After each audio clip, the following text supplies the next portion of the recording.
Jesus. Hallelujah. Praise the Lord. அப்படி உயிரோடு இருக்கவங்களாம் ஒரு ஆமென் சொல்லுங்கள் பார்ப்போம். ஒரு 2 பேர் இல்லையே. Praise God. I'm so happy to be here. இந்த நாளில் உங்களெல்லாம் பார்க்கல ரொம்ப சந்தோஷம். உங்களுக்கு நாங்கள் வந்தது சந்தோஷமாக இல்லையோ, இன்னும் 1 மணி நேரம் எங்கள் முகத்தை பார்த்தே ஆகணும். தேங்க்யூ. ஹல்லேலூயா. ரைட். ஸோ எங்களுக்கு ரொம்ப பரிச்சயமான ரொம்ப பிரியமான ஒரு நேரம் எதுனா அந்த ஃபேமிலிஸ் கூட பேசுகிறது. ஆமாம், இது வந்து பிரச்சனை கிடையாது, சரியா? திஸ் இஸ் கம்ப்ளீட்லி, இது கவுன்சிலிங்கும் கிடையாது, அட்வைஸும் இல்லை. ஆனால் ஆண்டவர் உங்கள் வாழ்க்கையில் என்னெல்லாம் செய்ய போகிறார், என்னெல்லாம் எதிர்பார்க்கிறார் அப்படின்றத நான் உங்ககிட்ட ஷேர் பண்ண போகிறோம். ஆமாம்.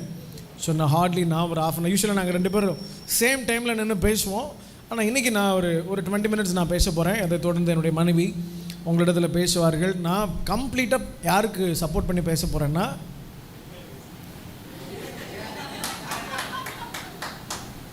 ஐயா சக்ஸஸ்ஃபுல்லாக வாழ்த்தை நடத்துகிறார் என்பதை இதிலிருந்து தெரிந்து கொள்ள அது. ஸோ வேதத்துக்கு சப்போர்ட் பண்ணி நான் பேச போகிறேன்.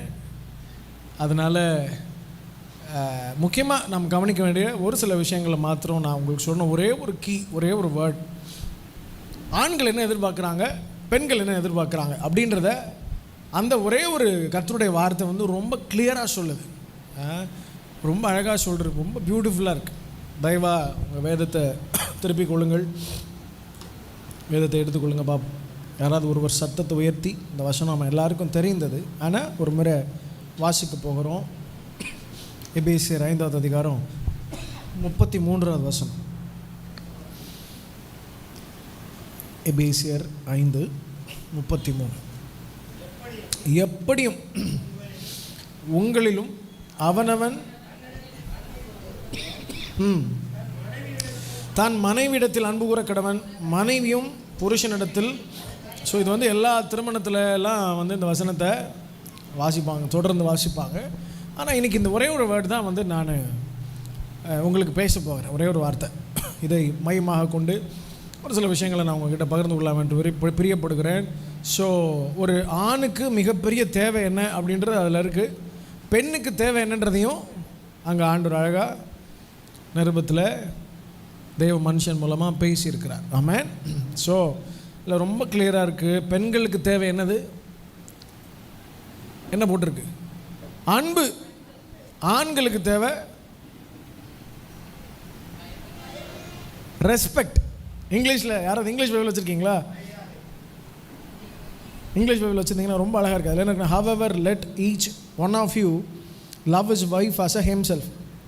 அதாவது தன்னை போலவே, தன்னை நேசிக்கிறது போலவே ஒரு ஆண் வந்து அதிகமாக யாரை நேசிக்கிறார் அப்படின்னா சொல்லுங்கள், அவர் தான் அதிகமாக நேசிக்கிறார்.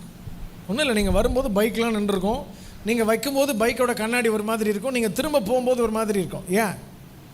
வர்ற வழியில் நம்ம போய் என்ன பண்ணியிருப்பான், அது திருப்பி அப்படின்னு பண்ணிட்டு வந்துடுவான். ஆமாம் தானே? சரி, அதிகமாக நீங்கள் யாரை தான் பார்க்குறீங்க, யாரை பாதுகாத்து கொள்கிறீங்க அப்படின்னா யாரை? செல்ஃப், உங்களை தான் அதிகமாக நேசிக்கிறீங்க. ஆணோ பெண்ணோ அதிகமாக நேசிக்கிறது யாரை தான் இருக்கும்? ஆண்டவர் ஒருத்தர் தான். அவரையும் மீறி அதிகமாக யார் நேசிக்கிறாரு? நம்மளை. நீங்கள் உங்கள் வீட்டில் யார் அதிகமாக நேசிக்கிறீங்கன்னா, உங்களை விட ஒருத்தர் அதிகமாக நேசிக்கிறீங்கன்னா இது யாராக தான் இருக்கும்னா உங்கள் பிள்ளைகளாக இருக்கும். ஆமாம் தானே? ஆமாம். திடீர்னு உங்கள் பிள்ளை சிக்காயிட்டா நீங்கள் டாக்டர்ஸை பார்த்து சொல்கிறது, எனக்கு என்ன வேணாலும் எதை வேணாலும் விற்று நான் தர்றதுக்கு ரெடியாக இருக்கேன், என் பிள்ளை எப்படியா என்ன பண்ணுங்க. ஆமாம், இந்த வார்த்தை அநேகர் சொல்லி நான் கேட்டிருக்கிறேன். எனக்கு என்ன, சில தாய்மார்கள் சில தகப்பன்மார்கள் வந்து எங்ககிட்ட ஜெபம் பண்ண சொல்லி கேட்பாங்க, நான் தான் கஷ்டப்பட்டேன், என் பிள்ளை நல்லா இருக்கட்டும்னு நினைக்கிறோம், ஆனால் என் பிள்ளை திருந்த மாட்டேறான் அப்படின்லாம் வேதனையோடு சொல்வார்கள். இருக்கிறதுலே த மோஸ்ட் ப்ரெஷியஸ் லவ் என்ன அப்படின்னா, உங்களை இழந்து நீங்கள் உங்கள் பிள்ளைகளை காப்பாற்றுறது. ஆமாம் தானே? ஒண்டர்ஃபுல்லான லவ். பிதா அதை தான் பண்ணார் நமக்காக. என்ன பண்ணார்? தன்னுடைய 3 குமாரன் இல்லை, 1 குமாரன் அல்ல, ஒரே குமார். ஹல்லேலூயா. ஒரே குமாரன்னு நமக்காக தந்தார்னா எந்த அளவுக்கு நம்மளை நேசிச்சிருக்கணும். ஹல்லேலூயா. இன்றைக்கி அநேக தாய்மார்கள் எனக்கு தெரியும், ஒரு சிலர்லாம் உண்டு, நம்ம ரட்சிக்கப்பட்டவர்கள் அப்படி யாரும் இருக்கும், நீங்களும் அப்படி இருக்க மாட்டீங்க. ஒரு சிலர் உண்டு, சமைக்கும் போதே தங்களுக்குன்னு பிடித்தவைகளை தனியாக என்ன பண்ணுவாங்க, எடுத்து வச்சுட்டு, அப்படி பார்த்துருக்கீங்களா? நேசிக்கிறவர்கள் என்ன பண்ணுவாங்கன்னா மற்றவர்கள் சாப்பிட்றத ரொம்ப ரசித்து எல்லாத்தையும் கொண்டு வந்து கொடுத்துருவாங்க. கடைசியாக நீங்கள் பாருங்கள், மேக்ஸிமம் ஆஃப் நம்ம வீட்டில் இருக்க தாய்மார்கள் கடைசியாக மிச்சம் மீதியாக தான் என்ன பண்ணுவாங்க, எப்போவுமே இப்படி தான் சாப்பிட்றாங்க அவங்க. கடைசியாக என்ன இருக்கோ சாப்பிடுவாங்க. ஒரு சிலர் அது கூட இல்லை. ஸோ அதனால் ஆண்களுக்கு ஒரு பக்கம் தேவை என்னென்னா, இங்கிலீஷில் ரொம்ப அழகாக இருக்குது, ரெஸ்பெக்ட். தொடர்ந்து அதில் பியூட்டிஃபுல்லாக இங்கிலீஷில் இருக்குது என்னென்னா, ஷீ ரெஸ்பெக்ட் ஹர் ஹஸ்பண்ட் அப்படின்னு இருக்கு. என்ன பண்ணணுமா? பயபக்தின்னு தமிழில் ரொம்ப அழகாக இருக்குது. மரியாதைன்றதை தாண்டின ஒரு வார்த்தை அது. என்னது? பக்தி இல்லை, பயமும் இல்லை. என்னது? பயபக்தி. ஸோ ஆண்களுக்கு வந்து நீங்கள் நேசித்தாலும் புரியாது. நம்ம டிசைன் அந்த மாதிரி. ஆண்கள் ஆண்டவர் ஒரு மாதிரி டிசைன் பண்ணியிருக்கிறாரு, பெண்களை ஒரு மாதிரி டிசைன் பண்ணியிருக்காரு. ஆமாவா இல்லையா? ஆமாம். என் மனைவி அடிக்கடி சொல்லுவாள், ஆண்களுக்கு வந்து டிரைவர் சீட்டில் வந்து என்ன இருக்கும்னா பிரெயின் இருக்கும், பெண்களுக்கு ஹார்ட் இருக்கும் அப்படின்னு அவங்களுக்கு புரிய முடியாது சொல்கிறேன். ஆண்கள் வந்து இன்டெலெக்சுவலாக யோசிப்பாங்க, ஆனால் பெண்கள் எமோஷ்னலாக யோசிப்பாங்க ஒரு விஷயத்தை. இது வந்து ஆண்டவரே அப்படி தான் டிசைன் பண்ணியிருக்கிறார். ஏன்னா பெண்களை போல மிகவும் உணர்வுள்ளவர்களாக ஆண்கள் இருந்தால் குடும்பம் பயங்கரமாக டான்ஸ் ஆட ஆரம்பிச்சிடும். பெண்கள் ஆண்களை போல ஒரு மாதிரி ரகடாக இருந்தால் அப்பயும் என்ன ஆயிரும்? உங்களுக்கு புரிகிற மாதிரி சொல்கிறேனே. ஆண்கள் பெண்களை போல அடிக்கடி பிரச்சனைகளுக்கு அழுகிறவர்களாக இருந்தால் அவங்கள வச்சு குடும்பம் நடத்துறது ரொம்ப கஷ்டம். அதே மாதிரி பெண்கள் அழாமல் எது வந்தாலும் இப்படி ஒரு மாதிரி இருந்தால் தங்களுக்கு தெரியாத விஷயங்கள் இல்லை. ஹல்லேலூயா. ஸோ நேச்சுரலாகவே ஆண்டவர் அப்படி தான் டிசைன் பண்ணியிருக்கிறார். ஆமென். ஆமாம். ஸோ இதில் ஆண்களுக்கு வந்து நேசிக்க தெரியும், நேசிக்கணும்னு தெரியும். ஆனால் எப்படி நேசிக்கணும்னு, ஆண்களுடைய நேசமெல்லாம் எப்படி வெளிப்படும்னா, நீங்கள் கேட்டதுக்கப்புறம் வெளிப்படும். ஆமாம் தானே? பெண்களுக்கு கேட்கணுன்னே தோணாது, கேட்காமலே அவர் செய்வாரா அப்படின்னு காத்திருப்பாங்க. ஆனால் இங்கே எப்படின்னா அவருக்கு புரியவே செய்யாது. இப்போ ஒரு பர்ஃப்யூம் பாட்டில் இருக்குது, நான் உங்களுக்கு ஒரு சென்ட் பாட்டில் தர்றேன். நீங்கள் அது வந்து ரொம்ப காஸ்ட்லியான ஒரு சென்ட் பாட்டில், அதை வீட்டில் பத்திரமா வச்சுருக்கீங்க. அதை என்ன பண்ணால் ஸ்மெல் வரும்? ப்ரெஷ் பண்ணால், அதை பயன்படுத்தினா தான் அதிலிருந்து ஸ்மெல் வரும். ஆண்கள் வந்து ஒரு சிலர் இருப்பாங்க, அன்பு பண்ணணும், அன்பு செலுத்தணும், நேசிக்கணும்லாம் தெரியும். ஆனால் எப்படி அன்பு செலுத்துறதுன்னு தெரியாது. they don't know how to love. எப்படி நேசிக்கணும்னு தெரியாது. அவங்க நேசம்லாம் சில நேரத்தில் எப்படி வெளிப்படும்னா கோபமாக வெளிப்படும். நான் எல்லாம் பண்ணிட்டு தானே இருக்கிறேன், உனக்காக தானே இவ்வளோ கஷ்டப்பட்டு சம்பாதிக்கிறேன் அப்படின்ட்டு பயங்கரமாக ப்ரெசன்டேட் பண்ணிடுவாங்க. ஒரு நாள் ஃபுல்லாக இப்போ வீட்டில் இருக்கிற தாய்மார்கள் வந்து ஒரு நாள் முழுவதும் கஷ்டப்பட்டு அந்த வீட்டில், அதாவது ஒரே இடத்துல இருக்கிறது ரொம்ப கஷ்டம். ஆமாம் தானே? ஆமாவா இல்லையா? வெளியில் இருக்கிறது அதை விட ரொம்ப கஷ்டம். இப்படி ரெண்டு கஷ்டமும் சேர்ந்து குடும்பம் நடத்தும் போது ரொம்ப ரொம்ப கஷ்டம். இது வந்து ரட்சிக்கப்படாதவர்களுக்குரியது. நமக்கு அப்படி இல்லை. ஆண்டவர் வந்து நமக்குள்ளே பரிசுத்த ஆவியானவர் இருக்கிறார். ஆமாம். All we need only the Holy Spirit of God. உங்கள் எல்லாருக்கும் தேவை ஒரே ஒருத்தர் தான். யார்? அவர் என்ன பண்ணுறாரா, நம்மளை சகல சத்தியத்துக்குள்ளே நடத்துகிறார். உங்ககிட்ட காசு இருந்தால் நீங்கள் சூப்பராக ஒரு வீடை கட்டிடலாம், ஆனால் குடும்பத்தை கட்ட முடியாது. ஆமென். குடும்பத்தை கட்டணுன்னாலும் வீட்டை கட்டணுன்னாலும் உங்களுக்கு முக்கியமான ஒரு தேவை என்னென்னா ஞானம், விஸ்டம். ஹல்லேலூயா. புத்தியுள்ள ஸ்திரீ தன் வீட்டை, புத்தி இல்லாதவளோ, நான் அதுக்கு ஒரு பேர் வச்சுருக்கேன், புத்தி இல்லாத ஸ்திரீக்கு. நீங்கள் யாரும் கஷ்டப்பட வேண்டாம். இந்த நீங்கள் பார்க்குற ஜேசிபிலாம் ஒன்றுமே கிடையாது. ஏன்? அது ரொம்ப பிரயாசப்பட்டு டமால் டுமீல்னு ரொம்ப நேரமாக இடிக்கும். நம்ம ஆட்கள் ஒரே வார்த்தையில் மொத்த குடும்பத்தையும் சுமை அப்படி. ஐம் டாக்கிங் அபவுட் புத்தி இல்லாதவர்கள் குறித்து, நான் உங்களை குறித்து பேசுகிறேன். நீங்கள் புத்திமான்கள், ஞானவான்கள், புத்தி உள்ள ஸ்திரீகள். ஆமென். சரி. ஆனால் சில நேரத்தில் நமக்கு சில போராட்டங்கள் உண்டு. நான் சொன்னல எமோஷன் தானே, அதனால் பெண்களுக்குள்ளே உள்ள அப்படி பபுள் ஆகும். எல்லாருக்கும் இல்லை. ஒரு சிலருக்கு அதை கண்ட்ரோல் பண்ண தெரியும், ஒரு சிலருக்கு கண்ட்ரோல் பண்ண தெரியாது. இப்போ ஆவியானவர் உள்ளே இருந்து நம்ம என்ன பேசணும் என்ன பேசக்கூடாதுன்னு சொல்லி தருவார். ஆவிக்குரியவர்களுக்கு ரொம்ப தேவையான ஒன்று என்னென்னா கீழ்ப்படியணும். என்ன பண்ணணும்? ஒபீடியன்ஸ். ஆண்டவர் நம்மக்கிட்ட அதான் எதிர்பார்க்கிறார். ஆண்களாக இருக்கட்டும் பெண்களாக இருக்கட்டும், ஆண்டவர் எதிர்பார்க்குற ஒரே விஷயம் கீழ்ப்படியணும். எதுக்கு கீழ்ப்படியணும்னா கர்த்தருடைய வார்த்தைக்கு. நீங்கள் நான் என் மனைவிக்கு கீழ்ப்படியணும்னு எங்கே எழுதி இருக்கு அப்படின்னா கர்த்தருடைய வார்த்தைக்கு கீழ்ப்படியணும். மனைவியை நேசிக்கணும். இருக்கிறதுல ரொம்ப கஷ்டமான ஒரு விஷயந்தான். அப்படியா? இப்போ தனியாக இப்போல்லாம் நாங்கள் பெண்கள் கூட ஆண்கள் கூட ஃபேமிலி மீட்டிங்ஸ்லாம் எப்படி பேசுகிறோன்னா, நான் தனியாக ஆண்களை கூப்பிட்டு போயிடுறேன். பேசுனா எல்லாரும் அப்படி சந்தோஷமாக பேசுகிறாங்க. ஐயோ ஆமா பாஸ்டர், எல்லோரும் மாற்றி மாற்றி கை தூக்கிக்கிறாங்க. இப்போ தூக்க மாட்டேங்க. இந்த குடும்பங்கள் எல்லாம் பிரச்சனை இருக்குது, யாரெல்லாம் மனைவியை கை நீட்டி இருக்கீங்கன்னா யாரும் தூக்க மாட்டீங்க. ஆமாம் தானே? நான் ஒரு கூட்டத்தில் இருக்கும்போது ஏற்கனவே நான் சொல்லியிருக்கிறேன் பல இடங்களில். ஒரு கூட்டத்தில் ஃபேமிலி மீட்டிங், அப்போ பாஸ்டர்ஸ்லாம் நிறைய பேர் கூடியிருக்கிறாங்க. இப்போ நாங்கள் திருமணமாகி ஒரு 3-4 வருஷம் நினைக்கிறேன், சூடாக்கு 9 அப்போ அந்த கூட்டத்துக்கு போயிருக்கும்போது அந்த ஊழியக்காரர் வந்து சொல்கிறார், மனைவியை இது வரைக்கும் எல்லோரும் கண்ணை மூடுங்கன்ட்டார். எல்லோரும் கண்ணை மூடிட்டாங்க. இது வரைக்கும் மனைவியை கை நீட்டி அடிக்காத யாராவது இருப்பீங்கன்னா உங்கள் கை தூக்கி காமிங்க. எல்லோரும் கண்ணை முடிக்கணும், யாரும் பார்க்கக்கூடாது, கர்த்தர் பார்க்குறாருன்ட்டார். ஆனால் நம்ம பார்ப்போமா இல்லையா? நானும் ஸ்டேஜில் தான் இருக்கேன். நானும் ஒரு 4 பாஸ்டர்ஸ் இருக்கிறோம். அப்படி மெதுவாக பார்த்தா நானும் கேட்டவர் தான் தூக்கியிருக்கிறோம். என் பக்கத்தில் ஒரு 3 டிக்கெட் உட்காந்துருக்கு, எல்லாம் அப்படி அமைதியாக இருக்கும். நினச்சா அட பாவீங்களா, எல்லாருமே கை நீட்டியிருப்பீங்க போல. ஸோ ஆண்களுக்கு வந்து என்னென்னா சில நேரங்களில் கோபத்தின் மிகுதினால் பேச வராது, என்ன வந்துடும், ஆனால் கை நீளும். அவங்களெல்லாம் என்ன பண்ண தெரியாது. இப்போ பெண்கள் மாதிரி ஞாபகம் வச்சு ஃபுல்லாக பேச தெரியாது. இப்போ ரொம்ப அழகாக என் மனைவி வந்து ரொம்ப அழகாக பியூட்டிஃபுல்லான ஒரு விஷயம் சொல்லுவாள். இப்போ திருமணத்திற்கு ஒரு ஆணும் பெண்ணும் போகிறாங்கன்னு வச்சுக்கோங்க, கணவன் மனைவி போகிறாங்க. முன்னாடி 2 பேர் உட்காந்துருப்பாங்க. யார் அது? திருமணத்தில் ஸ்டேஜில் 2 பேர் உட்காந்துருப்பாங்க. யார்? புது மாப்பிள்ளையும் பொண்ணும் அமர்ந்திருப்பாரு. இப்போ ஐயா வந்து இப்படி பார்த்துட்டே இருப்பார். யாரை? அந்த மாப்பிள்ளையும் பொண்ணையும். கல்யாணம்லாம் முடிச்சுட்டு நீங்கள் வீட்டுக்கு வந்ததுக்கப்புறம் பொண்ணு என்ன ட்ரெஸ் பண்ணிருச்சுன்னு கேளுங்க அவர்கிட்ட. என்ன கலர் ட்ரெஸ் பண்ணிருச்சுன்னு கேளுங்களேன். என்ன கலரு இப்படி முழிப்பார். ஏன்? அவருக்கு அதை பார்க்கவே, அவர் எதை பார்த்துட்டு இருந்தாருன்னு அவருக்கே தெரியாது. இப்போ நீங்கள் அந்த அம்மா கிட்ட கேளுங்க, அந்த பொண்ணு என்ன ட்ரெஸ் பண்ணிருந்துச்சுன்னு மட்டும் கேளுங்க.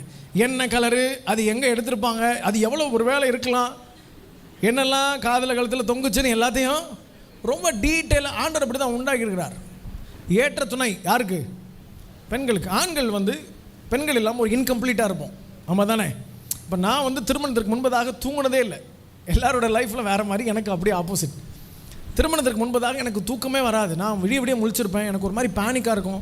ஊழியர் செய்த நாட்கள் தான் என்னுடைய 8-9 வருஷம் ஆயிடுச்சு. அப்போ நான் அப்போ நான் முழுநேர ஊழியத்திற்கு வந்து இப்போ 15 வருஷம் முடிஞ்சிருச்சு. அப்போது ஒரு மாதிரி பேனிக்காகவே இருக்கும், டிஸ்டர்பாக இருக்கும், ஸ்பிரிட்டில் ஒரு மாதிரி டிஸ்டர்பாகவே இருக்கும். பிசாசு எனக்கு விரோதமாக போராடிட்டே இருப்பான், ரொம்ப கஷ்டப்படுவேன். திருமணம் ஆச்சுல நிம்மதியாக தூங்க ஆரம்பிச்சிட்டேன். ஹல்லேலூயா. ஒரு சிலர் சிரிக்கிறான், என்ன இவர் தலைகீழ சொல்லிட்டு இருக்காரு, திருமணத்திற்கு முன்பதாக நான் நல்லா தூங்கினையா, கல்யாணம் ஆனதுலேருந்து அப்படி. என் மனைவி கேட்பா, எப்படிப்பா உங்களுக்கு தூக்கம் வருது, படுத்தோடனே தூங்கிடுறீங்களேப்பா அப்படின்னு சொல்லி. எனக்கு தான் தெரியும். ஆமென். ஸோ நல்ல மனைவி ஆண்டவர் தந்துட்டாருன்னா ஏற்ற துணை, the perfect partner is very needed. அதுக்கு ரொம்ப முக்கியம் என்னென்னா தேவனுக்காக நீங்கள் காத்திருக்கணும். முன்னாடியே சொல்ல மாட்டாங்கயா, கல்யாணத்துக்கு அப்புறம் வந்து இப்போ காத்திருக்கணும்னா யாருக்காக காத்திருக்கிறது, 2வது கல்யாணம் தான் பண்ணணும் அப்படின்னு ஒரு வேளை உங்களுக்கு ஒரு எண்ணம் இருந்துச்சு, ஆசை இருந்துச்சுன்னா அப்படியே கட் பண்ணி தூரத்துக்கு போட்டுருங்க. வாய்ப்பே இல்லை. நம்ம வாழ்க்கையில் ஆண்டவர் தருகிற மிகப்பெரிய ஆசீர்வாதம் உங்கள் லைஃப் பார்ட்னர். ஹல்லேலூயா. சரி, நீங்கள் எல்லோரும் இப்போ ஃபேமிலியாக அமர்ந்திருக்கிறீர்கள், ரொம்ப சந்தோஷம். ஆக்சுவலாக பாஸ்டருக்கு நான் நன்றி சொல்லணும். ஏன்னா முதல் தடவை ஒரு சர்ச்சில் குடும்ப கொடுக்கையில் நீங்களே வந்து இப்படி உட்காந்துக்கிட்டது தான் முதல் தடவை. இல்லைன்னா நம்ம உட்கார சொல்லணும். சொன்ன உடனே அந்த ஐயா எந்திரிச்சு போகும்போது இது பக்கத்தில் போய் உட்காரணுமா அப்படின்னு அந்த முகத்தை பார்த்தாவே அதில் ஒரு மிகப்பெரிய சந்தோஷம் தெரியும். அவர் உட்காந்த உடனே மனைவிக்கு வந்து இங்கேருந்து வார்த்தை வருதுன்னு வச்சுக்கோங்களேன், கணவனுக்கு இந்த அம்மா குத்தும், உனக்கு தான் அப்படி. நல்ல வேலை இங்கே யாரும் அப்படி இல்லை. ஹல்லேலூயா. ஆமாம், மனைவிமார்கள் ரொம்ப கேர்ஃபுல்லாக இருப்பாங்க, கை தூக்க மாட்டாங்க. கணவன்மார்கள் அவசரப்பட்டு ஐயோ தெரியாமல் தூக்கிட்டோமே, வீட்டில் போய் யாரும் குத்துவாங்கப்பா அப்படி. சரி, இப்போ அவர் கேள்வி கேட்டார் ஆண்களை, அதாவது மனைவியை கை நீட்டுக்கு. இப்போ பெண்கள்கிட்ட கேட்கணும், கணவனை அடிக்காதவர்களாக கை தூக்குங்க அப்படி. அந்த மாதிரி ஆயிடுச்சு போகிற இடங்களில். ஏன்னா ஒரு சகோதரி ஒரு பாஸ்டர் வந்து நம்மக்கிட்ட ஒரு சொன்னார், எங்கள் சர்ச்சில் ஒருத்தர் இருக்காருங்கய்யா, நல்ல மனுஷன், ஆனால் மனைவி ரொம்ப அடிக்குது, அழுதுகிட்டே வந்து சொன்னார் அப்படின்னு சொல்லி நிறைய நடக்குது. ஆமாம், உண்மை தானே? ஆண்கள்லாம் சொல்லுங்க, உண்மையா இல்லையா? அமைதியாக இருக்காங்க. யோ என்னையா நீ சமாதானம் எதாவது பேசன்னு பார்த்தா கிளப்பி விட்டு போகலான்னு வந்திருக்கு. சே, ஸோ ஆண்டவர் வந்து நம்மக்கிட்ட மிகப்பெரிய பொறுப்பை கொடுத்துருக்காரு ஆண்கள்கிட்ட. ஒரு குடும்பத்தை நடத்துறதுக்கு ஒரே தகுதி யாருக்கு தான் இருக்குது. அதனால தான் குடும்பத்திற்கு தலையை ஆண்டவர் ஆண்கள் வச்சுருக்கிறாரு. அது மாத்திரமல்ல,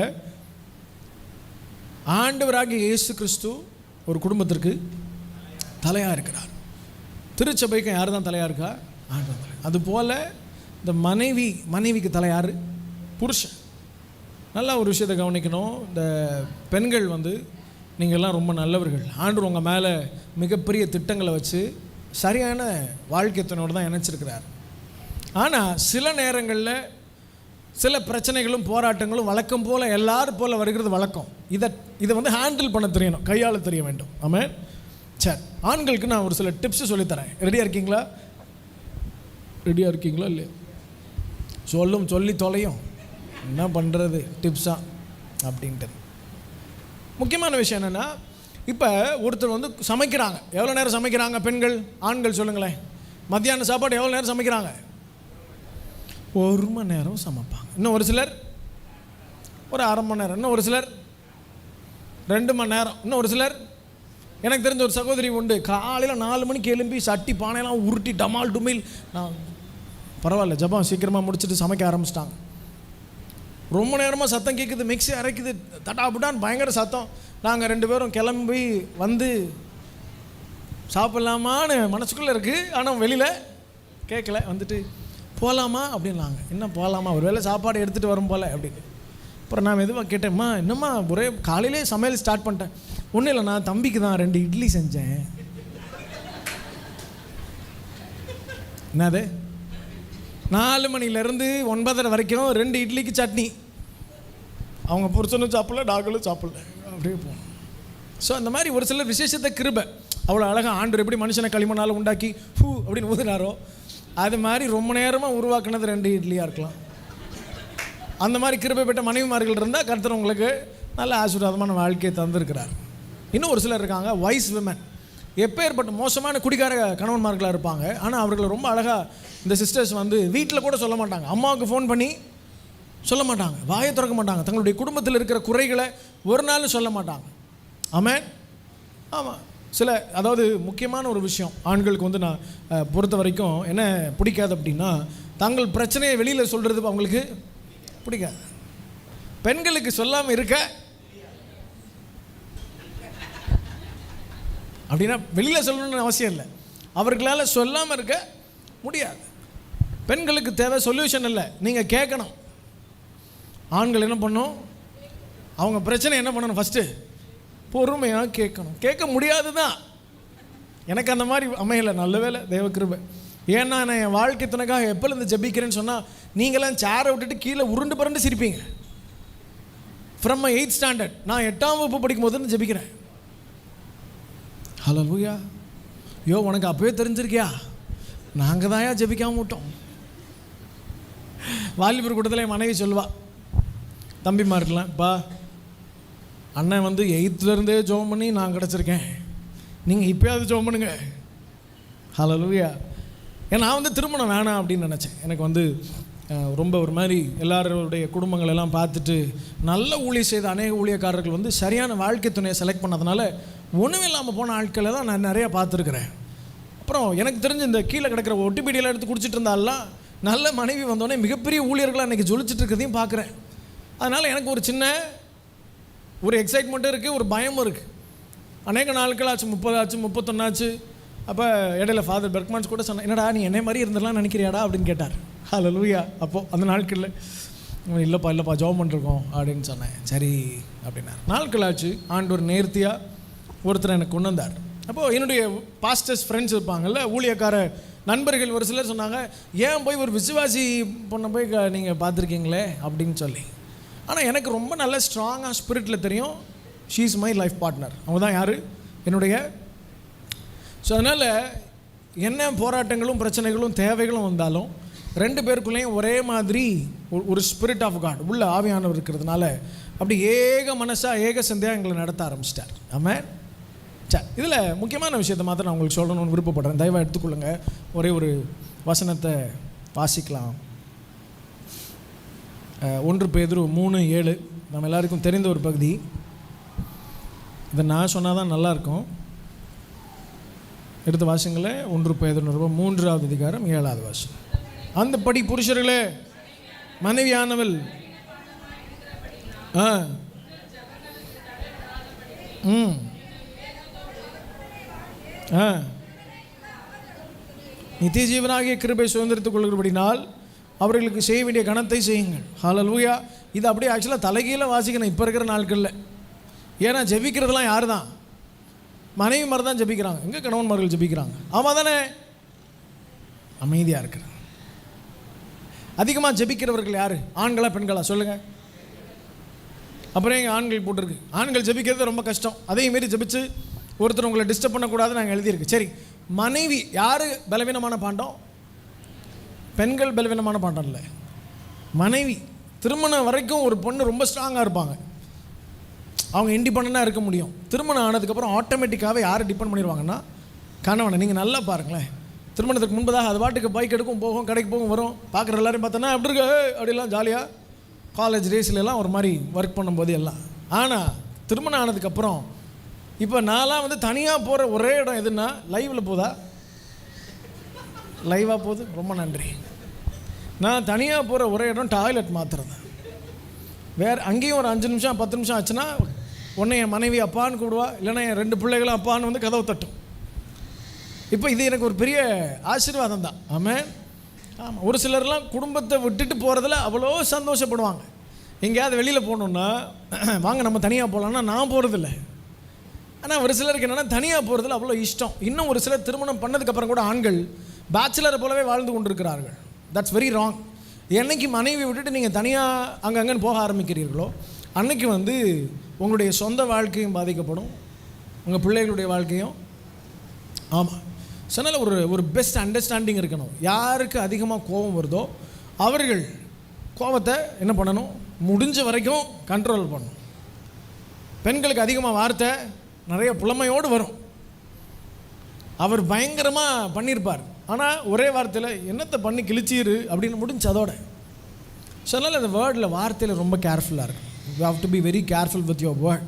நீங்கள் என்ன கன்ஃபஸ் பண்ணுறீங்களோ, முக்கியமாக பெற்றோர்களுக்கு பிள்ளைகளை வளர்க்குறது மிகப்பெரிய கலை. பிள்ளை வளர்க்குறதுன்றது ஒரு கலை. பிள்ளைகள் தான் நமக்கு பொறுமையை கற்றுக் கொடுக்குறவர்கள். ஆமாம்.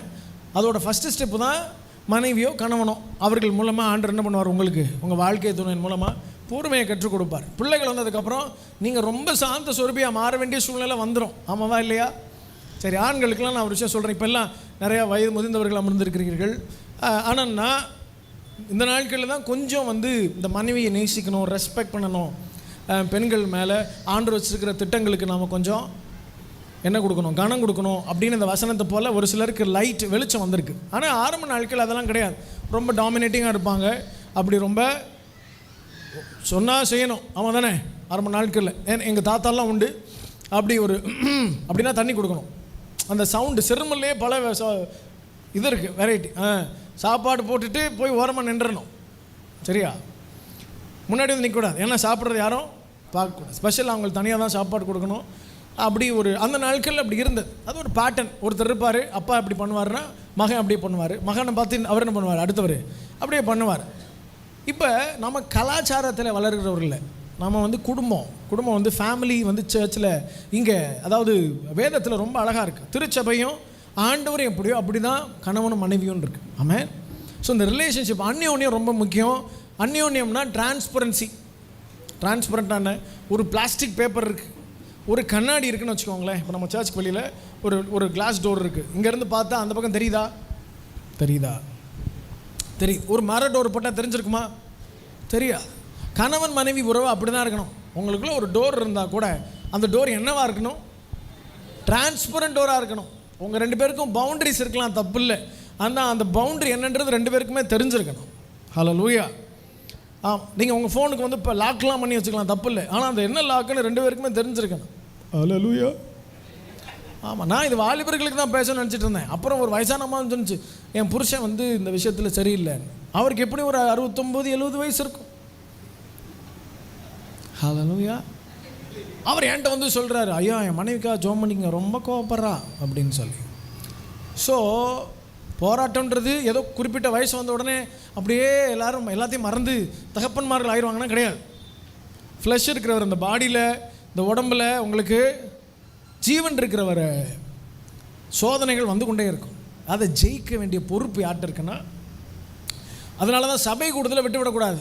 நீங்கள் ரட்சிக்கப்பட்டீங்கன்னா குடும்பமாக சர்ச்சில் வந்து உட்காந்துடணும். ஆமாம், ஒரு நாளும் சண்டே சர்வீஸை மிஸ் பண்ணிடாதீங்க.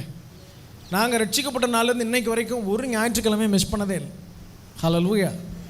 அப்படி எத்தனை பேர் இங்கே சாட்சி சொல்ல முடியும்னு எனக்கு தெரியல. ஒரு வேளை இது வரைக்கும் நீங்கள் கட்டடிச்சிட்டு கல்யாணம் கச்சேரிக்கு போயிருந்தீங்கன்னா தயவு செய்து இதுக்கப்புறம் என்ன பண்ணாதீங்க, ஞாயிற்றுக்கிழமைகளில் குடும்பமாக வந்துடணும். பிள்ளைக்கு ஸ்பெஷல் கிளாஸு அந்த மாதிரிலாம் தயவு செஞ்சு வந்து அனுமதிக்க வேண்டாம். உங்கள் பிள்ளைகள் வந்து பயங்கரமான பொசிஷனுக்கு கர்த்தர் கொண்டு போவார். ஆண்டவரை மீறி ஒரு விஷயத்தை செய்கிறீங்கன்னா அது கண்டிப்பாக ஆசீர்வாதமாக இருக்க போகிறது இல்லை. ஹல்லேலூயா. ஆமாம், முக்கியமாக அதே மாதிரி குடும்ப ஜெபம் ரொம்ப முக்கியம். நீங்கள் எவ்வளோ நேரம் ஜெபிக்கிறீங்கன்றது அவசியம் இல்லை, ஆனால் நீங்கள் ஜெபிக்கணுன்றது ரொம்ப நீடட். முக்கியமாக தகப்பன்மார்கள், நம்ம வந்து ஒரு குடும்பத்திற்கு தலையை ஆண்டு நம்மளை வச்சுருக்கிறாரு. நீங்கள் ஒரு மாடலாக அவங்க பிள்ளைகளுக்கு இருக்கணும். ரெண்டு பேரையுமே பார்த்து நான் தாழ்மையாக கேட்குற விஷயம் என்னென்னா, நீங்கள் ஒரு வேளை ஏதாவது தர்க்கம் பண்ணணும், ஒரு கேள்வி கேட்கணும் அப்படின்னா உங்கள் பிள்ளைகளுக்கு முன்பதாக என்ன பண்ணாதீங்க. ஆமாம், உங்கள் பிள்ளை உங்களை மதிக்காமல், குறிப்பிட்ட வயசுக்கு அப்புறம் உங்கள் பிள்ளைகள் உங்களை மதிக்கலைன்னா அதுக்கு ஒரே காரணம் யாருன்னு நினைக்கிறீங்க? ஹல்லேலூயா. ஏன்னா ஒரு கணவன் தன்னுடைய மனைவியை மதிக்கலைன்னா, இல்லை ஒரு மனைவி தன்னுடைய கணவனை மதிக்கலைன்னா பிள்ளைகள் என்ன பண்ணாது, ரெஸ்பெக்ட் பண்ணாது. சின்ன பிள்ளையோ பெரிய பிள்ளையோ. ஆனால் உங்கள் பிள்ளைகளுடைய நேசம் எப்போ வெளிப்படும்னா அவர்கள் புருஷனானதுக்கப்புறம் தான் வெளிப்படும். ஒரு அப்பாவோட வேல்யூ ஒரு ஆம்பளை பிள்ளைக்கு திருமணம் ஆனதுக்கப்புறம் தான் தெரியும். அது வரைக்கும் அப்பாவை பற்றி அவனுக்கு பெருசாக தெரிஞ்சுக்காது, அவனுக்கு அம்மா தான் எல்லாமே. ஆனால் திருமணமாகி அவன் ஒரு பொசிஷனுக்கு வரும்போது, ஐயோ நம்ம அப்பா இவ்வளோ சாக்ரிஃபைஸ் பண்ணியிருக்காரா அப்படின்றது அப்போ தான் தெரியும். ஆமாவா இல்லையா? ஒரு தகப்பனை குறித்து பிள்ளையினிடத்தில் சரியாக ப்ரொஜெக்ட் பண்ண வேண்டிய மிகப்பெரிய கடமை ஆட்டம் தான் இருக்குன்னா சகோதரிமார்கள்ட்ட தான் இருக்குது. ஹல்லேலூயா. உங்கள் அப்பா தானே அப்படின்னா முடிஞ்சு சோலி. உங்களுக்கு அது என்னுடைய மாமியார் எனக்கு வந்து ரொம்ப இந்த விஷயத்தில் ரொம்ப பிடிக்கும். ஏன்னா அவங்க ஒரு நல்ல தாய். ரொம்ப அவங்க வந்து அவங்க வீட்டில் ஆண் பிள்ளைகள் கிடையாது இல்லையா, 2 பெண் பிள்ளைகளை ஆண் மாதிரி வளர்த்துருக்குறாங்க. ஸ்தோத்திரம். ஆமாம், என் மனைவிக்கு வந்து இப்போ தான் திருமணத்துக்கு அப்புறம் தான் கொஞ்சம் வெக்கம்லாம் வருதுன்னு கேள்விப்பட்டேன். இப்போயும் ஏதாவது நாங்கள் திருமணத்துலலாம் உட்காந்து சாப்பிட்றோம், பெரும்பாலும் இந்த பந்தியிலலாம் உட்காந்து சாப்பிட்றது எனக்கு பெருசாக இஷ்டம் இல்லை. அதில் வந்து உட்காந்து சாம்பார் கொடுங்க அது கொடுங்கலாம் கேட்குறதுக்கு எனக்கு ஒரு மாதிரி இருக்கும். அதனால் கல்யாணம் முடிச்சு அப்படியே வர வழியில் எங்கேயாவது சாப்பிட்டு போயிடலாம். ஆனால் இவன் வந்து வாங்க போகலான்னு பிடிச்சி உட்கார வச்சிருவா. அப்புறம் பாயாசம் அப்படின்வா. நானும் ஏய் சும்மாரு அப்படின்னு, அப்புறம் சாம்பார் அப்படின்னா. அப்போ உங்களுக்கு எதாவது தேவைன்னா நீங்கள் மனைவியை பக்கத்தில் உட்காரு. அந்த அளவுக்கு வந்து அவளுக்கு வந்து இந்த வெக்கம் அதெல்லாம் கரெக்டாக சொன்னீங்க. ஐயாவுக்கு வந்து 100 மார்க்கு. நல்லா உங்களை பார்த்துக்கிறாருன்னு நினைக்கிறேன். நல்லா கவனிங்க. இப்போ விஷயம் என்னென்னா, ஆண்டவர் வந்து 2 பேரை இணைப்பார். ரெண்டுமே என்னவா இருக்காதுன்னா ஒரே மாதிரி இருக்காது, இருக்கக்கூடாது, முடியாது, வாய்ப்பு இல்லை. ஆண்டவர் அப்படி தான் இணைக்கிறார். இப்போ ஒரு ஸ்க்ரூ டிரைவர் இருக்குன்னா அதோட எதை இணைப்பார்னா ஸ்க்ரூவை தான் இணைப்பார். ஆமாம் தானே? 2 ஸ்க்ரூ டிரைவர் வச்சு என்ன பண்ண முடியும்? ஓட்டை தான் போட முடியும், ஒன்றும் நடக்க. அப்போ ஒன்று ஃபிக்ஸ் பண்ணணும். உங்கள் வாழ்க்கையை ஃபிக்ஸ் பண்ணணுன்னா நான் ஸ்க்ரூ டிரைவரு, என் மனைவி யார்? ஸ்க்ரூ. ஆமாங்க, கரெக்டாக சொன்னீங்க. என் மனைவி ஸ்க்ரூ தான், குத்திக்கிட்டே இருக்குது. அப்படின்னா குத்துனா தான் சேர்க்க முடியும். ஹல்லேலூயா. ஆமாம், குடும்பத்தை வந்து ஆண்டவர் உங்களை கொண்டு தான் கட்டுறதுக்காக வச்சுருக்கிறார். நம்மெல்லாம் குடும்பத்தை கட்ட வேண்டும். இப்போது நீங்கள் ஒரு பக்கம் ஆண்கள் பயங்கரமாக கட்டிக்கிட்டு இருப்பாங்க கஷ்டப்பட்டு, ஒரு பக்கம் பெண்கள் என்ன பண்ணுவாங்க, தங்க வாய்னால வசனம் கையினாலன்னு போட்டுருக்கு. நாம் இப்போ வாயை பற்றி சொல்லவே இல்லை. அதில் அநேக குடும்பங்கள் சீரழிஞ்சதுக்கு காரணம் வாய் சும்மாவே இருக்காது. அவர் என்னென்னமோ பண்ணியிருப்பார், அம்மா என்ன பண்ணிடும், டமால் முடிச்சிடும். கரெக்டாக சொன்னீங்க ஐயா. அதே மாதிரி இந்த மனைவிமார்கள் ஒரு ஃபுல் டே கஷ்டப்பட்டு பிரயாசப்பட்டு சமைச்சிருப்பாங்க, பிள்ளைகளை பார்த்துருப்பாங்க. இந்த பிள்ளைகளை ஆண்கள்கிட்ட ஒரு மணி நேரம் விடுங்க பார்ப்போம். 1 மணி நேரம் விடுங்களேன். என்ன பண்ண, ஏய் இதே நடி பிள்ளை அது பேய் மாதிரி இருக்கு அப்படி இந்த அம்மா உள்ளே சொல்லிக்கோ. ஆமாம், அப்புறம் உன் பிள்ளை ஒன்னே மாதிரி தானே இருக்கும். அதனால் இதெல்லாம் நான் நிறைய பார்த்ததுனால நான் திருமணத்துக்கு முன்பதாகவே போய் ஃபேமிலி மீட்டிங்கில் அமர்ந்திருப்பேன். அப்படி எனக்கு ரொம்ப இஷ்டம், குடும்பத்தை கட்டுறதுல எனக்கு ரொம்ப ஆசை உண்டு. அதனால் திருமணத்திற்கு முன்னாடி இருந்தே நான் பிளான் பண்ணிட்டேன், மனைவிட்டு எப்படிலாம் நடந்து கொள்ள வேண்டும். ஹல்லேலூயா. ஸோ ஒரு நல்ல கணவனாக உங்களால் நடந்து கொள்ள முடியலன்னா நடந்து கொள்ள பிரயாசப்படுங்க. ஹல்லேலூயா. நடிக்கப்படாது. தாழ்மையாக மனைவியை வந்து நீங்கள் ரெஸ்பெக்ட் பண்ணணுன்னா இப்போ இந்த மீட்டிங் முடிச்ச உடனே போய் அம்மா வாமா அப்படின்லாம் சொன்னீங்கன்னா சந்தேகம் வந்துடும். ஆமாவா இல்லை? என்ன இவ்வளோ நாள் இந்த ஆள் இப்படி கிடையாதே, இன்றைக்கி ரொம்ப கும்பிடு போடுறாரு அப்படின்னு உங்கள் மேலே ஒரு ஒரு பெரிய டவுட் வந்துடும். அதனால் நீங்கள் வந்து ரொம்ப கேர்ஃபுல்லாக இருக்கணும். சரி, அது மாத்திரமல்ல, ஒரு மாதிரி இல்லை, ஒரு மாதிரியாக இருக்க வேண்டாம். பிள்ளைகளுக்கு நீங்கள் ஒரு மாதிரியாக இருக்கணும். நீங்கள் ஒரு வேளை உங்களுக்குள்ளே கோபம் வருதுன்னா கூட வேகமாக போய் கதை வடைச்சிட்டு நல்லா திட்டிக்கிட்டு வெளியில் வந்து அப்படி நார்மலாக இருக்கலாம். ஆனால் பிள்ளைகள் முன்பதாகவோ உங்கள் தாய் தகப்பன் முன்பதாகவோ என்ன பண்ணாதீங்க, தர்க்கம் பண்ணாதீர்கள். இது உங்களுடைய என்டையர் வாழ்க்கையை என்ன பண்ணிடும், கொலாப்ஸ் பண்ணிடும். ஒரே ஒரு வசனத்தை சொல்லிவிட்டு நான் என் மனைவிட்ட கொடுத்துட்றேன். இன்றைக்கி தான் நான் ரொம்ப ஓவராக பேசியிருக்கேன்னு நினைக்கிறேன். சரி, உங்கள் வேதத்தில் ஒரு சம்பவத்தை நான் சொல்கிறேன். யாருன்னா சேம் காம் யாபேத். எத்தனை பேருக்கு தெரியும்? அதாவது ஆதியாகமம் 9ஆவது அதிகாரம் 20-23 ரொம்ப அழகாக ஒரு வார்த்தை இருக்கிறது. எடுத்து வாசிங்களேன். 9:20-23.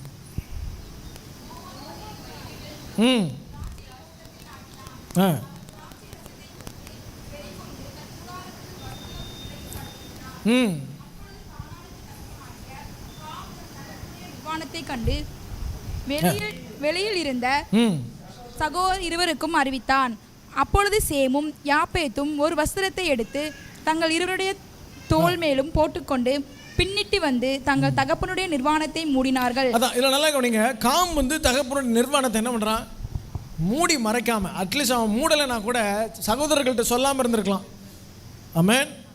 ஆனால் என்ன பண்ணுறான், போய் சகோதரர்கள்ட்ட சொல்கிறான். தான் குடும்பம் தான், தன்னுடைய அப்பா தான் அந்த நிர்வாணத்தை மறைக்கணுன்று அவசியம் கூட இல்லைனாலும் வாயை திறந்து சொல்லாமல் இருந்திருக்கலாம். இன்றைக்கி நாம் ஆண்களாக இருக்கலாம், பெண்களாக இருக்கலாம், இது வந்து 2 பேருக்குமே பொருந்தும். உங்கள் வாய் வந்து ரொம்ப கேர்ஃபுல்லாக இருக்கணும்.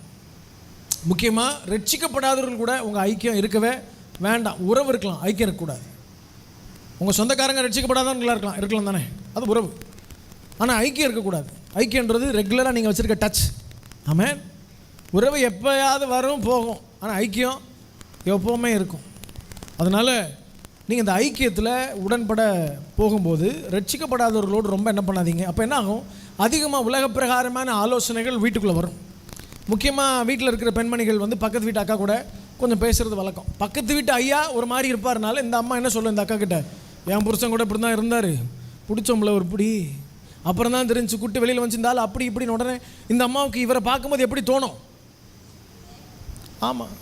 பட் இந்த இப்படிலாம் யாரும் நீங்களாம் யாரும் டிவிலாம் பார்க்க மாட்டீங்கன்னு நினைக்கிறேன். ஆமாம் தானே, டிவிலாம் பார்க்குறது இல்லை. ஆரம்ப நாட்களில் சீரியல்லாம் வரும். அந்த நாட்களில் வந்து இப்போ மருமகள் வந்து மாமியாருக்கு ஒரு பால் கொடுக்கும்போது விஷத்தை கலந்து கொடுக்கும். ஆமாவா இல்லையா? அதாவது டிவின்னு ஒன்று இருக்கும், அப்படி இருக்கும் பெருசாக, அந்த இருக்குல்ல, அதான் டிவி. அதில் சேனல்னு ஒன்று வரும், அதில் நாடகம்னு ஒன்று வரும், அதில் ஒரு மாமியார் மாமனார் வருவாங்க. உங்களுக்குலாம் தெரியாது, நீங்களாம் நிலாவில் இருந்ததுனால உங்களுக்கு அது தெரியாது. அப்போது அதில் விஷம் இருக்கும். அந்த விஷம் வந்து இந்த மருமக எடுத்துகிட்டு வந்து என்ன பண்ணும், மாமியாருக்கு கொடுக்கும். இப்போ இந்த மாமியார் அதை என்ன பண்ணும், குடிக்கும். அதுக்கு ஒரு பயங்கர என்ன மியூசிக் போடுவாங்க, பேக்ரவுண்ட் மியூசிக். இதெல்லாம் என் மனைவி சொல்லி தான் எனக்கு தெரியும். எனக்கு தெரியாது, ஏன்னா எங்கள் வீட்டில் டிவியே கிடையாது. ஆமாம், சின்ன வயசுலேருந்தே தெரியாது. அதையும் மீறி ரொம்ப நாள் ஒரு டிவி நான் 8th 9th படிக்கிற வரை இருந்துச்சு. கார்ட்டூன் நெட்வொர்க்கும் டிஸ்கவரி சேனலை தவிர வேறு எதுவும் போட மாட்டாங்க. அப்படி ஒரு நல்ல தாய் தகப்பன். சரி, பேக் டு த பாயிண்ட். இப்போ மருமக இப்போ மாமியாரை கவனிக்கலாம் அன்னைக்கு அப்படின்னு நினச்சி ஒரு பாலையோ ஒரு ஜூஸோ எடுத்துகிட்டு வந்துச்சுன்னா இப்போ இந்த மாமியாருக்கு என்ன தோணும்? ஐயா நீங்கள், அதாவது வைஸ் விமன் பற்றி நான் படிச்சிருக்கேன், வைஸ் மென் இப்போ தான் பார்க்குறேன். அது நல்ல ஐடியா, அருமையான ஒரு தேவத்திட்டம். இந்த ஊர் தானே நீங்கள்? ரொம்ப சந்தோஷம், இந்த ஊருக்கே ஆசீர்வாதம். அப்போ ஒரு பக்கம் கேர் பண்ணுற மாதிரி, நீ ஃபஸ்ட்டு குடி, இந்தா நீ குடிச்சிட்டு பாதி நான் குடிக்கிறேன், செத்தா 2 பேரும். அப்போ அது குடிக்க மாட்டேன்னு சொன்னால் நீங்கள் கன்ஃபார்ம் பண்ணிக்கணும். அப்போ என்ன சொல்லணும், நீ குடிக்கலன்னா நானும் குடிக்க மாட்டேன், அப்படியா? இப்போ அப்படி ஆயிடுச்சு நிலைமை. ஸோ அதனால் குடும்பங்களுக்குள்ளே அன்பு ரொம்ப முக்கியம், ஆண்களுக்கு மரியாதை ரொம்ப முக்கியம். ஸோ நான் இன்றைக்கி ரொம்ப ஒரு பெரிய டீப்பாலாம் உட்காந்து நான் 3 நாள் நாங்கள் இதை பேசுவோம், அநேக காரியங்களை நாங்கள் வந்து எக்ஸ்பிளைன் பண்ணுவோம். ஆனால் இன்றைக்கி இந்த ஷார்ட் பீரியடில் நான் சொல்லணும்னு முற்பட்டது இது ஒரு விஷயந்தான். ஆண்கள் வந்து உங்களுடைய நேசத்தை வெளிப்படுத்துங்க. ஆமென். நான் நேசிக்கிறேன் அப்படின்னு சொல்லிக்கிட்டே இருந்தால் வேலைக்கு ஆகாது. ஆண்டவர் வந்து மேலே இருந்து, மகனே நான் உன்னை நேசிக்கிறேன்ட்டு இருந்தால் வேலைக்காக இருக்காது, வந்து ஜீவனே தந்தார். ஹல்லேலூயா. ஸோ அதனால் நேசத்தை you have to express your love. நேசிங்க. பெண்களுக்கு வந்து சர்ப்ரைஸ் பண்ணுறதுனா ரொம்ப பிடிக்கும். ஒரு விஷயத்தை நீங்கள் செய்கிறதுக்கு முன்னாடி செய்ய போகிறேன்னு சொல்லாமல் செஞ்சீங்கன்னா சந்தோஷப்படுவாங்க. ஒன்றும் இல்லை, பர்த்டேக்கு நம்ம ஆட்கள்லாம் இப்போ புதுசாக பர்த்டே வந்துச்சுன்னா கேக் கட் பண்ணுறதுக்கு இப்போ பழகி இருக்கிறோம். ஆமாம் தானே? ஆமாம், நான்லாம் பல வருஷம் கேக் கட் பண்ணதில்லை. என் திருமணத்துக்கு அப்புறம் தான் கேக்கெல்லாம் கட் பண்ண ஆரம்பிச்சிருக்கு. அது நல்லதோ கெட்டதோ அதை பற்றி விட்டுருங்க. ஏதோ நம்ம கேக் கிடைக்கிது, சாப்பிட்றோம் அன்றைக்கி. அப்போ கேக் இப்போ சர்ப்ரைஸ் பண்ணணும். பர்த்டேக்கு கேக் வரும்ன்றது எல்லாருக்குமே தெரியுமா தெரியாதா? கேக்குன்னு ஒன்று இருக்குது, தெரியுமா தெரியாதா? அப்படி திருன்னு முழிச்சா எனக்கு என்னடா அது? கேக்கு ரவுண்டாக சதுரமாலாம் இருக்கும், இனிக்கும். அப்போ இவர் ஆண்கிட்ட நீங்கள் கொடுத்து, இப்போ அந்த அம்மாவுக்கு பர்த்டே வருது, பிறந்த நாள் வருகிறது. அப்போ இவர் என்ன பண்ணுவார்? போய் கேக் ஆர்டர் பண்ணி எடுத்துகிட்டு வருவார். பேர்லாம் எழுதி எடுத்துகிட்டு வருவார். வரும்போதே அது க்ரீம் கேக்கு மேலே எழுதியிருக்கும் பேர்லாம், ஹாப்பி பர்த்டே அப்படின்ட்டு ஒருத்தன் அழகாக எழுதி கொடுப்பான். இவர் கொண்டு வரும்போதே என்ன பண்ணுவார்னா, அது ஒரு கேக்காகவே மதிக்க மாட்டார். இதுக்கு ஒரு கேக்கு வரையாக்கும் அப்படின்னு அது எடுத்துகிட்டு வரும்போதே அந்த வண்டியில் குதிச்சு பேர்லாம் அழிஞ்சிரும். இங்கே வரும்போது ஹாப்பி பர்த்டேவோ வேறு டேவோ அதில் எல்லாம் அழிஞ்சு போய் அந்த பேர்லாம் குழம்பி கொண்டு வந்து ஃப்ரிட்ஜில் வச்சுருவார். வச்சுட்டு, அம்மா ஃப்ரிட்ஜில் வச்சுருக்கேன், சர்ப்ரைஸ் அப்படின்னு. இப்போ தகப்பன்மார்களுக்கு அதை குறித்து தெரியாது. இப்போ எங்கள் அப்பா வந்து இந்த சர்ப்ரைஸ் பண்ணுறதுலாம் அவருக்கு தெரியாது. ஒரு நாள் எனக்கு பர்த்டே, என் மனைவி வந்து நாங்கள் தங்கியிருந்த வீட்டில் இருக்கிற ஒருத்தருக்கு சொல்லி, அண்ணன் நீங்கள் போய் கேக் வாங்கிட்டு வந்துருங்க. அவர் சர்ப்ரைஸாக வாங்கிட்டு வந்து வைக்கிறாரு. அவர் வரும்போது சொல்லியிருக்கார், பாஸ்டருக்கு கேக்கு சர்ப்ரைஸாக சிஸ்டர் வாங்கிட்டு வர சொல்லியிருக்காங்க அப்படின்னு போய் அந்த மனுஷன். இப்போ எங்கள் அப்பா, நான் அப்போ தான் வெளியில் போயிட்டு வர்றேன், மகன் உனக்கு சர்ப்ரைஸ் கொடுக்க கேக் உள்ளே வச்சுருக்காங்க ஃப்ரிட்ஜில் இருக்கு. இது இப்போ அவங்களுக்கு தெரியாது, ஏன்னா இதெல்லாம் புதுசு இல்லை. ஆனால் இப்போ ஏற்கனவே பழக்கப்பட்ட ஆட்களுக்கு தெரியுமா தெரியாதா? இப்போ ஒரு சிலர் வந்து காத்திருப்பாங்க, பர்த்டே இன்றைக்கி அவர் நமக்கு விஷ் பண்ணுவார். இவர் எல்லா பிறந்தநாளும் ஞாபகம் வச்சுருப்பார், யார் பிறந்தநாள் தவிர. பிறந்தநாள் கூட ஒரு சிலர் ஞாபகம் வச்சுருப்பாங்க, ஆனால் திருமண நாள் ரொம்ப கஷ்டம் ஞாபகம் வச்சுருக்குது. ஆமாம் தானே? ஆமாவா இல்லையா? நீங்களாம் அப்படி கிடையாது. ஸோ இங்கே இருக்கிற நிறைய பேர் வந்து உங்களை பார்த்தாவே தெரியுது, நீங்கள் உங்கள் மனைவி நேசிக்கிறீங்க. முக்கியமாக உங்கள் திருமண நாள் நீங்கள் மறக்கலன்னு நினைக்கிறேன். இப்போ நான் 2 பேர்ட்ட கேட்க போகிறேன். ஒரு சிலர் ஆத்தாடி, இப்போ தான் ஐயா கேட்குறாரு, என்னடி இது அப்படி. சரி, நீங்கள் நல்லா ஞாபகம் வச்சுக்கோங்க, எதை வேணாலும் மறந்து போங்க. உங்களுடைய இல்லை திருமணம் ஆயிடுச்சுன்றதை மறந்துடாதீங்க. திருமண நாளமாக ஞாபகம் வச்சுருக்கீங்களோ இல்லையோ? ஒரு சில ஆண்களெல்லாம் பார்த்தா தனியாக நடந்து போயிட்டுருக்காங்களேன்னு பார்த்தா அவங்கள ஒரு கிலோமீட்டர் தாலே ஒரு அம்மா நடந்து போகும். யார்? ஒரு சிலருக்கு மனைவியை வெளியில் காட்டுறதுக்கே வெக்கமாக இருக்குது. திருமணம் போகும்போது ரொம்ப அழகு நினச்சி கல்யாணம் பண்ணிட்டாங்க. ஆட்டோமேட்டிக்காக கல்யாணம் ஆனவுடனே பெண்களுக்கு கொஞ்சம் சைஸ்லாம் மாறிடும். ஐயா எதிர்பார்த்த மாதிரி இது இல்லைன்னு உடனே இவருக்கு ரொம்ப ப்ரெஸ்டீஜ் ப்ராப்ளம். அப்போ இதுதான் அழகாக தெரிஞ்சிச்சு. ஆனால் இப்போ என்ன தெரியல.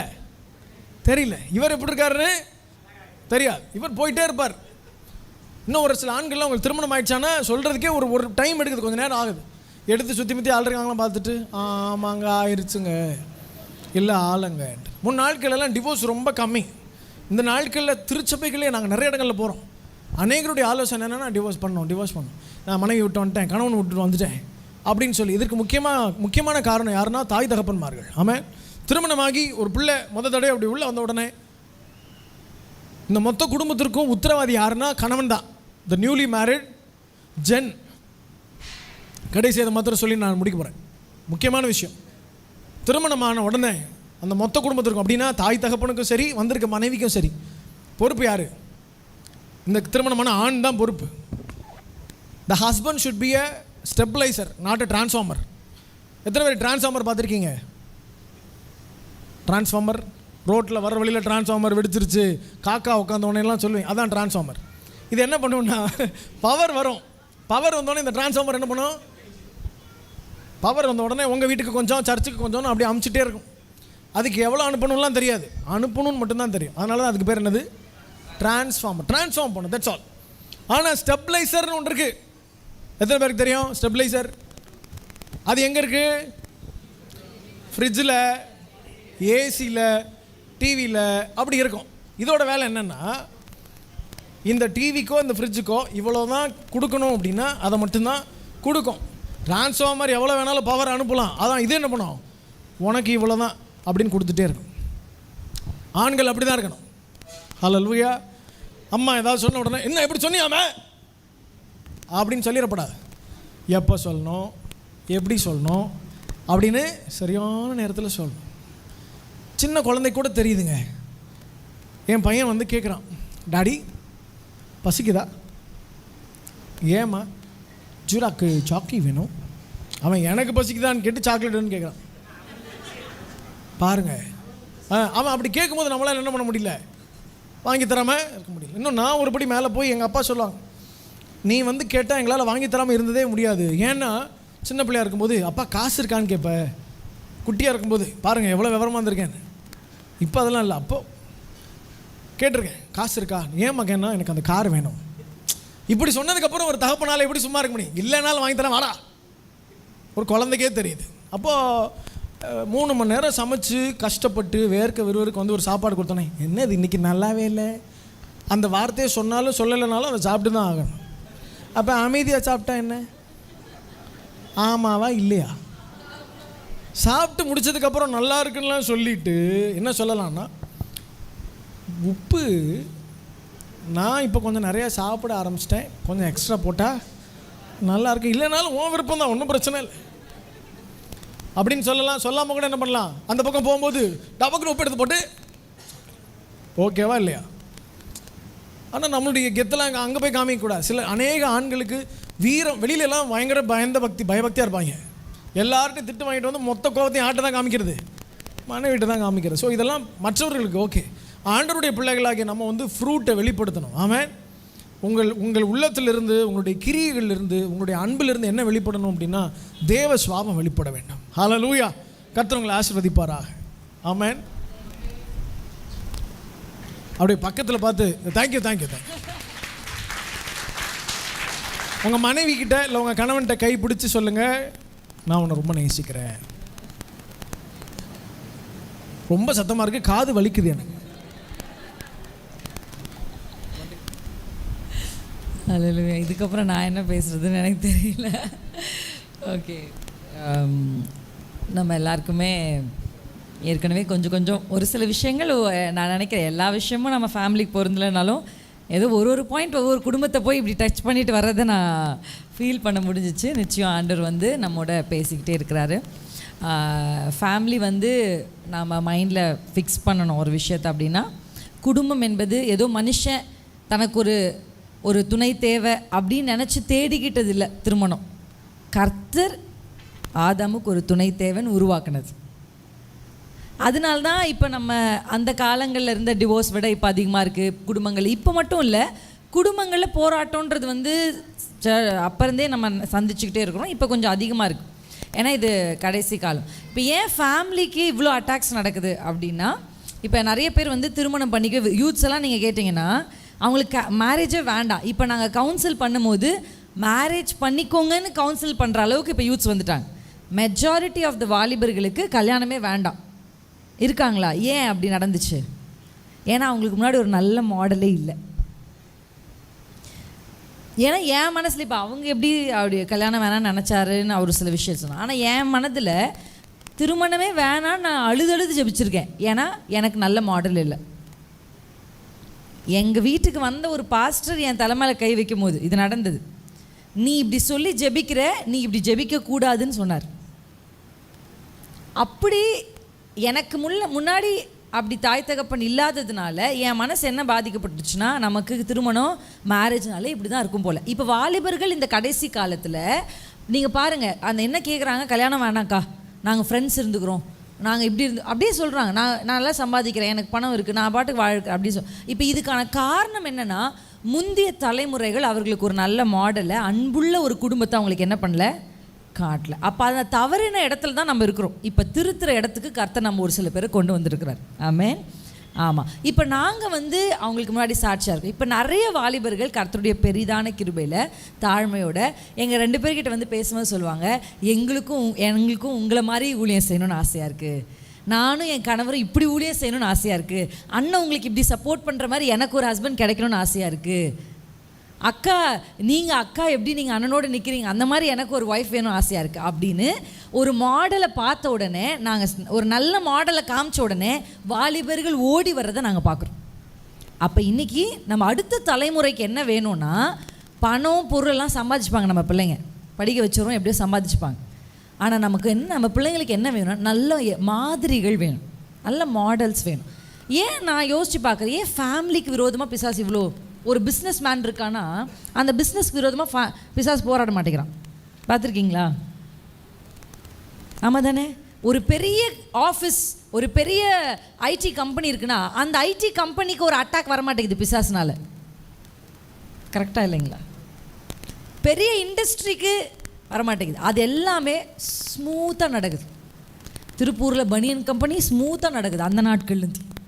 சிமெண்ட் கம்பெனி ஸ்மூத்தாக நடக்குது. எல்லாமே நல்லா நடக்குது சார். பூ வியாபாரம் நல்லா நடக்குது, பழ வியாபாரம் நல்லா நடக்குது, காய் வியாபாரம் நல்லா எல்லாமே நல்லா நடக்குது. ஹோட்டல் பெருகிருச்சு, எல்லாமே நடக்குது சார். எதுக்குமே அட்டாக் இல்லை. குடும்பத்துக்கு மாற்றம் ஏன் அட்டாக்னா, குடும்பம் கர்த்தரால் உருவாக்கப்பட்டுச்சு. எதையெல்லாம் ஆண்டவர் உருவாக்குறாரோ சத்துரு அதை உடைக்கணும்னு நினைப்பான். உங்களுக்கு புரிஞ்சிருச்சு? அப்போ ஏதோ ஒரு ஆணுக்கு ஒரு பெண் தேவைன்னு ஆதாம் தேவையை சொல்லி ஏவாள் வரல, ஆண்டவர் கண்டுபிடிச்சி ஏவாளை கொண்டு வந்து சேர்க்குறார். ஸோ அதனால தான் குடும்பத்துக்கு விரோதமாக நிறைய அட்டாக்ஸ் இருக்குது. இப்போ நமக்கு என்ன தேவை? கண்டிப்பாக ஒவ்வொரு ஃபேமிலிக்கும் ஒவ்வொரு விதமான அட்டாக்ஸ் வந்து இருக்கும். இப்போ குடும்பம் வந்து எழும்பி நிற்கணும் அப்படின்னா நான் சொல்லுவேன், எப்போவுமே நிறைய இடத்துல சொல்லியிருக்கோம், குடும்பத்துக்கு ஃபவுண்டேஷன் என்ன அப்படின்னா லவ், அன்பு தான். அன்பு இல்லாமல் ஒரு ஃபேமிலியை நம்ம கட்டி என்ன பண்ண முடியாது, எழுப்பவே முடியாது. அந்த அஸ்திபாரம் வந்து சரியில்லாமல் போச்சுன்னா குடும்பம் மொத்தமாக இடிஞ்சு போயிடும். இப்போ வந்து நிறைய அவர் வந்து ஹஸ்பண்ட் அண்ட் ஒய்ஃப்காக நிறைய பேசிட்டார். இப்போ ஹஸ்பண்ட் அண்ட் ஒய்ஃப் மட்டும் குடும்பம் இல்லை, பிள்ளைகள் இருக்காங்க, மருமகள் இருக்காங்க, மருமகள் இருக்காங்க. இந்த மாதிரி குடும்பத்தில் வந்து நாத்தனார் இருக்காங்க, ஆண்களுக்கு கூட பிறந்தவங்க இருக்காங்க, பெண்களுக்கு கூட பிறந்தவங்க இருக்காங்க, அவங்க குடும்பம், இவங்க குடும்பம், அவங்க அப்பா அம்மா, இந்த மாதிரி உறவுகள் வந்து சேர்ந்தது தான் குடும்பம். இப்போ ஒருவேளை ஒரு ஆணும் ஒரு பெண்ணும், நீங்களும் உங்கள் கணவரும் ரொம்ப புரிதல் உள்ளவர்களாக அன்புள்ளவர்களாக இருந்தால் கூட யாரோ ஒரு மூன்றாவது நபர், உங்கள் மாமியாரோ உங்கள் நாத்தனாரோ இல்லை அவங்க கூட பிறந்தவங்களோ இவங்க கூட பிறந்தவங்களோ ஏதோ ஒரு விஷயத்தை கிளப்பும் போது குடும்பங்களுக்குள்ளே பிரச்சனை வருது. கரெக்டாக இல்லைங்களா? ஆமாம். அப்போ இப்படி இருக்கிற குடும்பத்தை நம்ம எப்படி ஸ்ட்ராங்காக நிறுத்தணும்னா அன்பு தான் ஆண்டவர்கிட்ட நம்ம கேட்டு வாங்கணும். அன்பு இல்லாத ஒரு குடும்பத்தை நம்ம என்ன பண்ணவே முடியாது. அப்போ ஆண்களுக்கு அவர் ஆல்ரெடி சொன்னார், இப்போ எனக்கு வந்து நான் ஒரு நல்ல தகப்பன், அவர் நான் வந்து மோசமானன்னு சொல்ல மாட்டேன். ஆனால் என் அப்பா கிட்ட நான் பார்த்த ஒரு ட்ராபேக் என்னென்னா, அவருக்கு அன்பை வெளிப்படுத்தவே தெரியாது. எங்கள் அப்பா எங்களை விட்டுட்டு போயிட்டார். சில பேர் அந்த டெஸ்டிமனி கேட்டிருப்பீங்கன்னு நினைக்கிறேன். அப்படி போனதுக்கப்புறம் ஒரு நாள் எனக்கும் என் தங்கச்சிக்கும் ஒரு தடவை வாய்ப்பு கிடைச்சிது அவரை சந்திக்கிறது. அவரை சந்திக்க நாங்கள் அவர் போய் அவர் இருந்த வீட்டுக்குள்ளே போய் நாங்கள் அவரை மீட் பண்ணும்போது எங்களை பார்த்த உடனே அழுதார். அழுதுட்டு அவர் ஃபோன்லேருந்து அவருடைய பர்ஸில் பாக்கெட்லேருந்து பர்ஸ் எடுத்தார். அந்த பர்ஸில் எங்கள் 2 பேரோட ஃபோட்டோ வச்சுருக்கார். பாரு, நான் உங்களை நேசிக்கிறேன், உங்கள் ஃபோட்டோ வச்சுருக்கேன்னு அப்படி அழுதார். நாங்களும் அழுதோம். அழுதெல்லாம் முடிச்சு நாங்கள் போய் வீட்டில் பேசி முடிச்சுட்டு வெளியே வர்றதுக்குள்ளே மழை வந்துருச்சு பயங்கரமாக. நல்ல அன்பாக பேசிக்கிட்டே இருந்தவர். ஆமாம், நான் உங்களை அப்படிலாம் சொல்லிகிட்டே இருந்தவர் டக்குன்னு பணம் வாங்க தான் வந்தீங்களா, காசு தான் உங்களுக்கு முக்கியமா அப்படின்னு பேச ஆரம்பிக்கிறார்.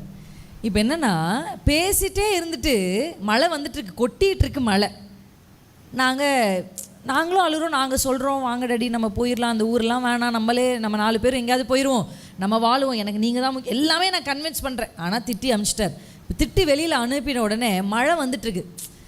பர்ஸில் ஃபோட்டோ வச்சுருக்கிறது விஷயமா ஒரு 2 பொம்பளை பிள்ளைங்க இருட்டாயிடுச்சு, மலையில் நடந்து போகணுமே, அவர் அதை யோசிக்கவே இல்லை.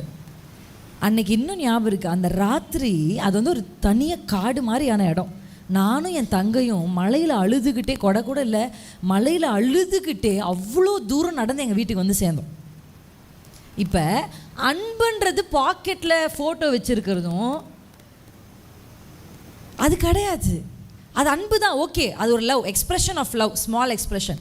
ஆனால் அவங்க தேவையை அறிந்து அவங்களுக்கு செய்கிறது தான் அன்பு.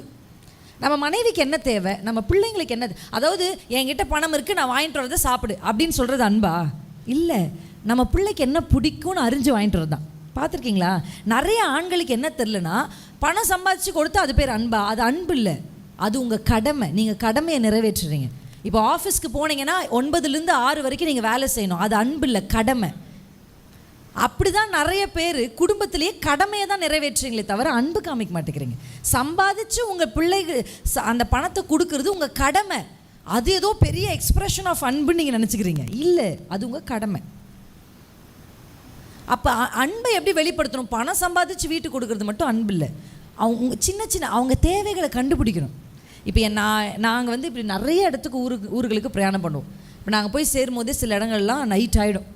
உட்காந்து பாஸ்டர்ஸோடு அப்படி பேசிட்டே இருந்தோன்னா எனக்கு டயர்டாக இருந்தாலோ இல்லை எனக்கு கொஞ்சம் சங்கடமாக இருந்தாலோ என் கணவர் வந்து நான் சொல்லவே வேண்டாம், எனக்கு வந்து என் அப்பா கிட்ட கிடைக்காத மொத்த அன்பையும் கர்த்தர் இவர் மூலமாக எனக்கு கொடுத்துட்டார். அதான் தேவனுடைய கிருபை, அதே அம்மாவுடைய ஜெபம். இப்போ நான் எனக்கு வந்து இங்கே உட்காரத்துக்கு டிஸ்கம்ஃபர்ட்டாக இருக்குது, இந்த இடத்துல எனக்கு உட்கார பிடிக்கலை, எனக்கு வந்து படுக்கணும் அப்படின்னு நான் வாய் திறந்து சொல்ல வேண்டாம். அந்த இடத்துல நாங்கள் உட்காந்து பேசிகிட்டு இருந்தா என்னை அவர் பார்த்து கண்டுபிடிச்சிருவார். என்னுடைய அசைவுகளை வச்சே கண்டுபிடிச்சோம். அப்படி சொல்லனா, பிரின்சிமா நீ வேணா போய் ரெஸ்ட் எடுக்கிறியா, நான் பாஸ்டரோட பேசிகிட்டு இருக்கேன் அப்படின்வார். டக்குன்னு அந்த இடத்துல எனக்கு நான் ரெஸ்ட் எடுக்கணுன்றத எனக்கும் சொல்லி அவங்களுக்கும் அழகாக நான் வெளியே அனுப்பிச்சிடுவேன். அதில் நான் அன்பை உணர்றேன். பிள்ளைகளை இப்படியே வச்சுட்டு வருவேன். ரொம்ப நேரமாக பிள்ளைகளை கையில் வச்சுட்டு நான் பிள்ளை பெற்றவர்களுக்கு தெரியும், பிள்ளை 2-3 நேரத்துக்கு எழுந்து ஃபீட் பண்ணும் பிள்ளைகளை. அப்போல்லாம் எப்படி பிள்ளை 10 பிள்ளை பார்த்தாங்கன்னு எனக்கு தெரிலங்க. ஆனால் 2 பிள்ளை சமாளிக்க முடியல என்னால். இப்போ ஒரு பிள்ளை 10 பிள்ளைக்கு சமம். ஆமாம், அப்படி எழுந்து இதில் வேறு டாக்டர்ஸ் 2 மணி நேரத்துக்கு மேலே ஃபீட் பண்ணி ஆகணும், 2 மணி நேரத்துக்குள்ளே எழுப்பி ஃபீட் பண்ணும். இந்த டாக்டர்ஸ் பயமுறுத்துறலே. அப்போல்லாம் எதுவுமே இல்லாததுனால அந்த அம்மா எழுந்தா ஃபீட் பண்ணும், அப்புறமா விட்டுரும். அது எப்படியோ வளர்த்துட்டாங்க. ஆனால் இப்போ இந்த யூடியூப்லாம் ஒரு நியூஸ் சேனல் இருக்கும்போது வாழ்க்கை நல்லா இருந்துச்சு. 24 பார் நியூஸ் சேனல் ஒன்று வந்துச்சு பாருங்கள். இப்போ எவனை பார்த்தாலும் திருட மாதிரியே இருக்குது. ஸ்கூலுக்கே அனுப்பலாமா பிள்ளையனே? யார் பார்த்தாலும் ஸ்கூலில் பிள்ளைய என்னடா நடக்குது இந்த உலகத்தில், அப்படி தானே, உண்மை தானே? அப்போ நான் எழுந்து ஃபீட் பண்ணுவேன். இப்போ எழுந்து உட்காந்து ரொம்ப நேரம் ஃபீட் பண்ணுவேன் ஜூடாக்கெல்லாம். இவர் என்ன பண்ணுவார்னு நினைக்கிறீங்க? நான் எழுந்து உட்காந்துருக்கிறத பார்த்தா எழுந்து திரும்பி என் முதுகில் பேலன்ஸ் அவர் உட்காந்துப்பார். ஸோ அவர் முதுகில் நான் சாஞ்சுக்கிறது.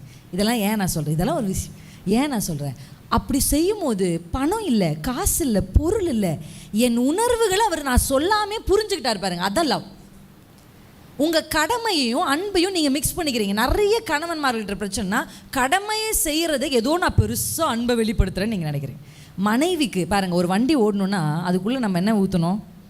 அது BMW காராக இருந்தால் கூட நம்ம நினைக்கிறோம், எனக்கு என்ன ஆண்டவர் ஒரு ஓட்ட வண்டியை கொடுத்துட்டார் பாரு, அவனுக்கு BMW கொடுத்துருக்காரு. ஐயா, BMWனாலும் அல்டோ கார்னாலும் உள்ள ஃபியூவல் போட்டால் தான் வண்டி ஓடும். எப்படி வண்டி? அப்போ மனைவிகளுக்கு அந்த வசனம் சொல்கிறபடி அது உங்களுக்கு புரிகிற மாதிரி சொல்கிறேன். பாஸ்டர் சொன்னதே, மனைவிகளுக்கு ஃபியூவல் அன்பு, கணவருக்கு ஃபியூவல் மரியாதை.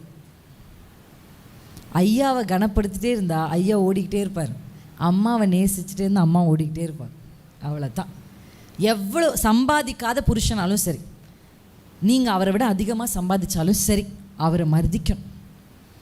அவர் சொன்னது அதை விட்டுட்டார். என் கணவர் அதை சொல்ல ஆரம்பித்தார். என் அம்மா வந்து எங்கள் அப்பா ஏதாவது பண்ணாங்கன்னா, என்னம்மையா அப்பா இப்படி பண்ணுறாங்க அப்படின்னா உடனே சொல்லுவாங்க, நீ அப்படி பேசக்கூடாது, அப்பாவை நீ ஒரு நாளும் பேசக்கூடாது. ஒரு மரியாதை குறைவாக என் தகப்பனாரை பேச ஒரு நாளும் என்னை விட்டதில்லை. அதனால அதாவது நீங்கள் நன்றாக இருப்பதற்கு பைபிள் எப்படி இருக்கு பாருங்கள், நீங்கள் வாழ்கிற நாளில் நல்லா இருக்கணும், நீங்கள் நன்றாக இருப்பது. 2வது, உங்கள் வாழ்நாள் நீடித்திருப்பதற்கும் நீங்கள் என்ன செய்யணும்? தாயையும் தகப்பனையும் கனம் பண்ணும். அது ஒரு ஊழியக்காரர் அப்படி சொன்னார், உங்கள் புருஷன் ரொம்ப நாள் வாழணும்னா உங்கள் புருஷன் உங்கள் மாமியாரை மாமனாரை கனப்படுத்த விடுங்க. கோல் முட்டி மாமியாரை மாமனாரை பற்றி தப்பாக சொல்லி அவங்கள கனவீனப்படுத்துறது உங்கள் புருஷனுடைய ஆயுசு நாட்களை குறைக்கிற மாதிரி. எத்தனை பேருக்கு புரியுது? அவங்க அப்பா, உங்கள் கணவர் அவங்க அப்பா அம்மாவை எவ்வளோ கனப்படுத்துகிறாரோ நீங்கள் அவ்வளோ நல்லா இருப்பீங்க. அவங்கள கனப்படுத்த விடுங்க. நீங்கள் பெண்களுக்கு தான் நிறைய மாமியார் பிரச்சனை, மருமக பிரச்சனை ஒரு பக்கம் இருந்தாலும் எனக்கு எங்கள் குடும்பத்தில் கரெக்டாக அந்த பிரச்சனை இல்லாமல் வச்சுருக்கிறார். ஆமாம், ஏன்னா இவர் சொல்லுவார், கல்யாணத்துக்கு முன்னாடி எங்கள் அம்மா வந்து எது வாங்கிட்டு வந்தா எதுவுமே வாங்கிட்டு போக மாட்டார், ஊழியத்துக்கு போவார், தூக்கிட்டு போவார், 100 ரூபாய் எடுத்துகிட்டு போவாராம், திருப்பி வாங்கிட்டு வருவார், அப்படி தான் இருந்திருக்கார். ஆனால் நான் வந்ததுக்கப்புறம் ஏதாவது அத்தைக்கு வாங்கி கொடுப்பேன். நான் ஒரு சாரி எடுத்தேன்னா அத்தைக்கு ஒரு சாரி எடுப்பேன், ஏதாவது ஒன்று. அப்போ நான் நினச்சேன் ஃபஸ்ட்டு அத்தை வந்து கொஞ்சம் அது விரும்ப மாட்டேன். ஆனால் அப்புறம் பார்த்தா அத்தைக்குள்ளே அந்த நான் வாங்கி கொடுத்தா சந்தோஷமாக இது பண்ணுவாங்க, எடுத்துக்குவாங்க, அக்செப்ட் பண்ணிப்பாங்க. அப்போ அவங்கள நம்ம எவ்வளோ கனப்படுத்துகிறோமோ அவ்வளோ நம்ம நல்லா இருப்போம். அதுதான் பெண்கள் வீட்டுக்கும் சம்மந்தம். வெறும் ஆண்கள் மட்டும் ஆண்களுடைய அப்பா அம்மாவை கனப்படுத்தணுமா? பெண்களும் அவங்க அப்பா அம்மாவை கனப்படுத்தணும். நீங்கள் அதுக்கு இடம் கொடுக்கணும். விட்டுடுவா. அவங்க அம்மாவை அவங்க அப்பா அம்மாவை அவங்க கனப்படுத்தினாங்கன்னா உங்கள் மனைவி ரொம்ப நாள் இருப்பாங்க உயிரோடு. அப்போ இதை தான் நம்ம தெரிஞ்சுக்கிட்டோன்னா நம்ம லைஃப் எப்படி இருக்கும்னா நல்லாயிருக்கும். அப்போ நமக்கு மேலே இருக்கிறவங்கள இப்போ கனப்படுத்தணும் அப்படின்னா நீங்கள் பாருங்கள், பைபிள் இப்படி சொல்லியிருக்கு. எனக்கு ஆண்டதை சொல்லி கொடுத்தாரு என்னென்னா, நல்ல தாய் நல்ல தகப்பனை கனப்படுத்துன்னு இல்லை, தாயினாலே கனப்படுத்துகிறோம், தகப்பனாலே கனப்படுத்துகிறோம். அவங்க நல்லவங்களா இருக்காங்களா கெட்டவங்களா இருக்கிறாங்கன்றது பைபிள் சொல்லலை. அந்த ஸ்தானத்துக்கு கனத்து கொடுங்க. ஆமாம் தானே? நம்ம பாஸ் என்ன ரொம்ப நல்லவரா? நம்ம வேலை செய்கிறோமே, நமக்கு மேலே இருக்கிறாரே, அவர் ரொம்ப நல்லவரா? இல்லையே. ஆனால் என்ன பண்ணுறோம் நம்ம? ஐயா ஐயா. சில பேர் இவ்வளோ பின்னாடி போய் கெட்ட வார்த்தையில் திட்டிட்டு கூட முன்னாடி வந்து ஐயான்னு வாங்க. ஏன்? அந்த பொசிஷன் அவருக்கு கொடுத்துருக்குற அந்த ஸ்தானம், அந்த ஸ்தானத்துக்கு கனம். அதே போல் உங்கள் அப்பா அம்மான்ற ஸ்தானத்துக்கு நீங்கள் கனப்படுத்தி பாருங்கள், நீங்கள் நாளைக்கு உங்கள் பிள்ளைங்க அதை உங்களுக்கு செய்வாங்க. நம்ம என்ன நான் வந்து ஹாஸ்பிட்டலில் அட்மிட் ஆகிருக்கும் போது என்னால் வந்து பாத்ரூம்க்கு இப்படி எழுந்து போகிறதே கஷ்டம். அப்போ நான் இறங்கின உடனே இவரோ இல்லை யாரோ ஸ்லிப்பர் எடுத்துகிட்டு வந்து இப்படி வைப்பாங்க, செருப்பை என் கால்கிட்ட. என் குட்டி பையன் பார்த்துட்டே இருக்கான். நான் இன்னும் அந்த வீடியோ வச்சுருக்கேன். அட்மிஷன் ஆகி நாங்கள் கிளம்புறோம், அதாவது டிஸ்சார்ஜ் ஆகி நான் இப்படி இறங்க போகிறேன், அவன் 2 ஸ்லிப்பர் எடுத்து வந்து என் கால்கிட்ட வைக்கிறான். அப்போ நம்ம பிள்ளைங்க நம்ம சொல்கிறத செய்ய மாட்டாங்க, நம்ம செய்கிறது தான் செய்வாங்க. அப்போ அவன் எப்படி அதை செய்கிறான்னு நான் யோசிச்சா, அது அவங்க அப்பா செய்கிறத பார்க்குறான், அவங்க அம்மா செய்கிறத பார்க்குறான், அவங்க தாத்தா செய்கிறத பார்க்குறான். அதெல்லாம் பார்க்க பார்க்க அந்த பிள்ளைங்க செய்ய. அப்போ நம்முடைய கடமை என்ன? ஒரு மாதிரியே நம்ம என்ன பண்ணணும்? செட் பண்ணியா. இப்போ கணவன் மனைவி உறவுக்குள்ளே ஐயாமாருக்கு நான் சொல்கிற ஆலோசனைனா, எங்கள் அப்பா மாதிரி வெறும் ஃபோட்டோவை காமிக்காதீங்க. மலையில் நடந்து போதே நம்ம பிள்ளை ஒரு கொடையை கொடுத்து அனுப்புவோம், இல்லை கூட பிள்ளைகளை ஏற்றிட்டு போய் வண்டியில் வீட்டில் விட்டுட்டு வருவோம். என்ன கோவம் இருந்தாலும், நான் சொல்கிறேன், உங்களுக்கு எவ்வளோ கோவம் இருந்தாலும் அவங்களுடைய தேவைகளை பாருங்கள். மனைவி முகத்தை பாருங்கள். ஒரு வீட்டு உங்கள் குடும்பத்துக்கு கூட்டு போகிறீங்க, உங்கள் மனைவி முகம் வேறுபட்டிருக்கு, ஏதோ ஒன்று நடந்திருக்கு அப்படின்னா உடனே அவங்க முகத்தை பார்த்து அதை புரிந்து அந்த புரிதலுக்கு அந்த தேவையை நீங்கள் சந்திக்கணும் உங்கள் மனைவிக்கு. எத்தனை பேர் புரியுது? அப்போ ஆண்கள் ஜெபிக்க வேண்டியது, என் மனைவி சொல்லுவதற்கு முன்பாகவே அவள் உணர்வுகளை புரிந்து கொள்ள எனக்கு கிருபை தான். பெண்கள் என்ன செய்யணும் அப்படின்னா, பெண்களுக்கு பாஸ்டர் சொன்ன மாதிரி வாய் கொஞ்சம் எக்ஸ்ட்ரா தான். இப்போ ஒரு பிரசங்கம் பண்ணுனா கூட ஒரு பெண்கிட்ட ஒரு மைக்கு கொடுத்தீங்கன்னா, நான் பிரசங்கியாக இருக்கிறதுனால சொல்கிறேன், என்கிட்ட மைக் கொடுத்தீங்கன்னா எனக்கு 1.5 மணி நேரம் பத்தாது. ஏன்னா பெண்கள் அதிகமான வார்த்தைகளை பேசுவோம். நம்ம என்னென்னா ஆண்கள் பேசுகிறத விட 2 மடங்கு அதிகமான வார்த்தைகளை பேசுவோம். ஐயாவுக்கிட்ட அதான் இப்போ சொன்ன மாதிரி ஐயா கிட்ட ஒரு சம்பவத்தை விளக்குங்க. இப்போ மீட்டிங்கெல்லாம் முடிச்சுட்டு போனதுக்கப்புறம் எங்கள் மாமனார் கேட்பார், எப்படிமா இருந்துச்சு மீட்டிங் அப்படின்வார். நாங்கள் ஒரு 10-14 நாள் கழிச்சு வீட்டுக்கு போவோம். எப்படிமா இருந்துச்சு அப்படின்னா என் கணவர் சொல்வார், நல்லா இருந்துச்சுப்பா, தேவன் மகிமைப்பட்டார். 10 நாள் ஊழியத்தை 2 வரியில் முடிச்சுட்டு உள்ளே போயிடுவார். இவ்வளோதான் அவர் விளக்கம் சொல்கிறதே 10 நாள் ஊழியத்துக்கு. ஏங்கிட்ட உடனே எங்கள் மாமனார் கேட்பார், என்னம்மா எப்படிமா இருந்துச்சு அப்படின்னா ஆரம்பிப்பேன். இங்கேருந்து பஸ்ஸு ஏறுறோம் பாருங்க, அங்கே ஆரம்பித்து பாஸ்டர் இறங்குற வரையும் எல்லாத்தையும் சொல்லிடுவேன். அதில் இடையில விட்டுட்டா வர ஞாபகம் வந்தோன்னே போய் சொல்லிட்டு வருவேன். அப்போ பெண்கள் ஒரு சம்பவத்தை 1000 வார்த்தைகள் வச்சு பேசுவாங்க. ஆண்களுக்கு அவ்வளோ தேவை கிடையாது. அப்போ பெண்கள் நிறைய பேசுகிறவங்க, ஆண்கள் கொஞ்சம் தான் பேசுவாங்க. இப்போ அவர் என்ன நிறைய பெண்கள் என்கிட்ட சொல்லுவாங்க, என்னை என் கணவர் புரிஞ்சிக்கவே மாட்டேங்கிறார். நான் சொல்வேன், அவரால் உங்களை புரிஞ்சிக்கவே முடியாது. அதை முதல்ல நீங்கள் மனசில் வச்சுக்கோங்க. அவரால் உங்களுக்கு புரிஞ்சிக்கவே முடியாது. ஏன்னா அவங்க மென்டாலிட்டி வேறு. நீங்கள் யோசிச்சு பாருங்கள், உங்கள் நாத்தனார் ஏதாவது சொல்லிட்டாங்கன்னு வச்சுக்கோங்களேன், நீங்கள் சொல்லிட்டு இருப்பீங்க, இவன் என்ன நம்ம எப்படி செஞ்சோம், அவள் கல்யாணத்துக்கு என்ன செஞ்சோம், அவளுக்கு என்ன புடவை வாங்கி கொடுத்தலையா, அவள் பிள்ளை பிறந்தப்போ போய் பார்க்கலையா, இவளையும் நான் செஞ்சும் கூட இப்படி பேசிட்டாலே அப்படின்னு நீங்கள் புலம்பிட்டு இருப்பீங்க. ஐயா பக்கத்துலேயே படுத்து கேட்டுட்டு இருக்க மாதிரியே இருக்கும். 5வது நிமிஷத்தில் ஊட்டி மலை ஏறுவார் அப்படி. அதாவது உங்களுக்கு என்ன பெருசாக தெரியுதோ ஐயாவுக்கு அது ஒரு விஷயமே இல்லை. நீங்கள் ஒரு அம்மா இப்படி உங்களை திருப்பிட்டு போயிடுச்சுன்னு வச்சுக்கோங்களேன், அதை நைட்டு ஃபுல்லாக நினச்சிட்டு தூங்காமல் இருப்பீங்க. பெண்கள் அப்படி தானே? என்ன அந்த சிஸ்டர் முகத்தை இப்படி திருப்பிட்டுல போயிட்டாங்க, அவளை பற்றி இவ சொன்னாலே, அதை சொன்னமே இவ காதில் விழுந்துருச்சா, இவளை பற்றி அவ சொன்னாலே இது இப்படி போயிடுச்சா, இப்படின்னு நீங்கள் யோசிச்சுட்டு இருப்பீங்க. ஆனால் ஐயாவை யோ இங்கே வாயா அப்படின்னு சொன்னால் கூட, என்னையா சொல்லுங்க அவருக்கு அது யோசனையே இருக்காது. நம்மளை யோன்னு ஒருத்தன் சொன்னானே, அதை அவர் அடுத்து வீட்டுக்கு படுத்து தூங்கிட்டு இருப்பார். நம்ம நிறைய நேரத்தில் பார்த்துருக்கீங்களா, நம்ம புருஷனை பற்றி யாராவது நம்மக்கிட்ட சொன்னால் நமக்கு கோவம் வரும். ஆனால் நம்ம புருஷன் அதை பார்த்தே இருக்க மாட்டார். நடந்திருக்கு அவங்களுக்கு. நம்ம புருஷன் அதை கண்டுக்கே இருந்திருக்க மாட்டார். ஆனால் நமக்கு அவங்க அப்படி சொன்னாங்க, பாவம் ஏன் அப்படி பேசினா அப்படி ஒரு கோவம் வருது. அப்போ ஆண்கள் எல்லா விஷயத்தையும் மூளை அளவில் தான் எடுப்பாங்க, பிரெயின். பெண்கள் எல்லாத்தையுமே இருதய அளவில். எமோஷன், பெண்களுக்கு வந்து நிறைய எமோஷன். பார்த்துருக்கீங்களா? நீங்கள் ஒரு சின்ன ஒரு விஷயத்தை வாங்கிட்டு வந்து கொடுத்தோன்னா பெண்கள் ஆன்னுவாங்க. அதே ஒரு வார்த்தை பேசணுன்னா வேண்டாம் ஆடுவாங்க, டக்குன்னா கோவம் வந்துடும். இதெல்லாம் நடக்குது. பெண்கள் வந்து எமோஷ்னல் பீயிங், ரொம்ப எமோஷ்னல். எதுக்கு எடுத்தாலும் இப்போ பெண்கள் கூட்டம் நடத்துறது ரொம்ப ஈஸி. சகோதரிகளே, கர்த்தர் உங்களை நேசிக்கிறார் அப்படின்னு நான் பேசி முடிக்கும் போது பெண்கள் கண்ணில் தண்ணி வந்துடும். ஆனால் ஆண்கள் கூட்டம் யாருமே வைக்கிறது இல்லை சர்ச்சில். ஏன்? ஐயா அசையாத சீயோன் பர்வதத்தை போல பீரங்கி பிரசங்கி வந்தாலும் அவர் இப்படியே உட்காந்து பார்ப்பார். ஆண்களை அசைக்கவே முடியாது. அவங்க எமோஷ்னலி அவங்கள அசைக்கிறது ரொம்ப கஷ்டம். நான் நிறைய ஆண்களை பார்த்துருக்கேன், தன் சொந்த தாய் தகப்பன் மரணத்தில் கூட ஒரு சொட்டு கண்ணீர் வடிப்பாய் ஐயா, அதுவும் புதைக்கும் போது ஐயா கண்ணீரே வராது. அது இப்போ ஏன் அப்படி வரலன்னா அது மேனுஃபேக்சரிங், அப்படி தான் ஆண்டவங்கள இப்போ நீங்களும் என்ன மாதிரி சீஷர்கள் மாதிரி கேட்கக்கூடாது. என்ன கேட்கணும்? சீஷர்கள் அலைகள்லாம் வந்துட்டுருக்கு, ஏசு தூங்கிட்டு இருக்கார். என்ன கேட்கணும்? இயேசுவே எங்களை காப்பாற்றுங்கன்னு கேட்கணும். என்ன கேட்குறாங்க? உமக்கு கவலை இல்லையா? நிறைய பெண்கள் சீஷர்கள் மாதிரி தான், நான் கவலைப்படுறல நீயும் கவலைப்படு. பெண்களுக்கு என்ன கவலை தெரியுமா? பிரச்சனை கவலை இல்லை, நான் கவலைப்படும் போது இவர் எப்படி ஊட்டி மலை ஏறுறாரு, எப்படி நான் இப்படி தூங்காமல் இருக்கும் போது அவர் நிறைய பெண்கள் நான் பார்த்துருக்கேன். நம்ம தூங்க முடியாமல் இருக்கும் போது பக்கத்தில் ஒருத்தர் தூங்குறாங்கண்ணா நமக்கு இது அந்த ஒரு கோவம் வருது. இப்போ அதுதான் அவங்களுக்கு ஒரு பெரிய பிரச்சனை. அப்போ அவர் சொன்ன மாதிரியே அவங்களுக்கு என்ன தேவைன்னா சொல்யூஷன்லாம் தேவையில்லை. நீங்கள் எவ்வளோ லாஜிக்காக சொல்யூஷன் சொன்னாலும் அம்மா அது வேறு தான் பேசுவாங்க. நீங்கள் சொல்கிற சொல்யூஷன், நீங்கள் கொடுக்குற தீர்வு சரியான தீர்வு, ஆனால் அம்மாவுக்கு உள்ளே போகாது.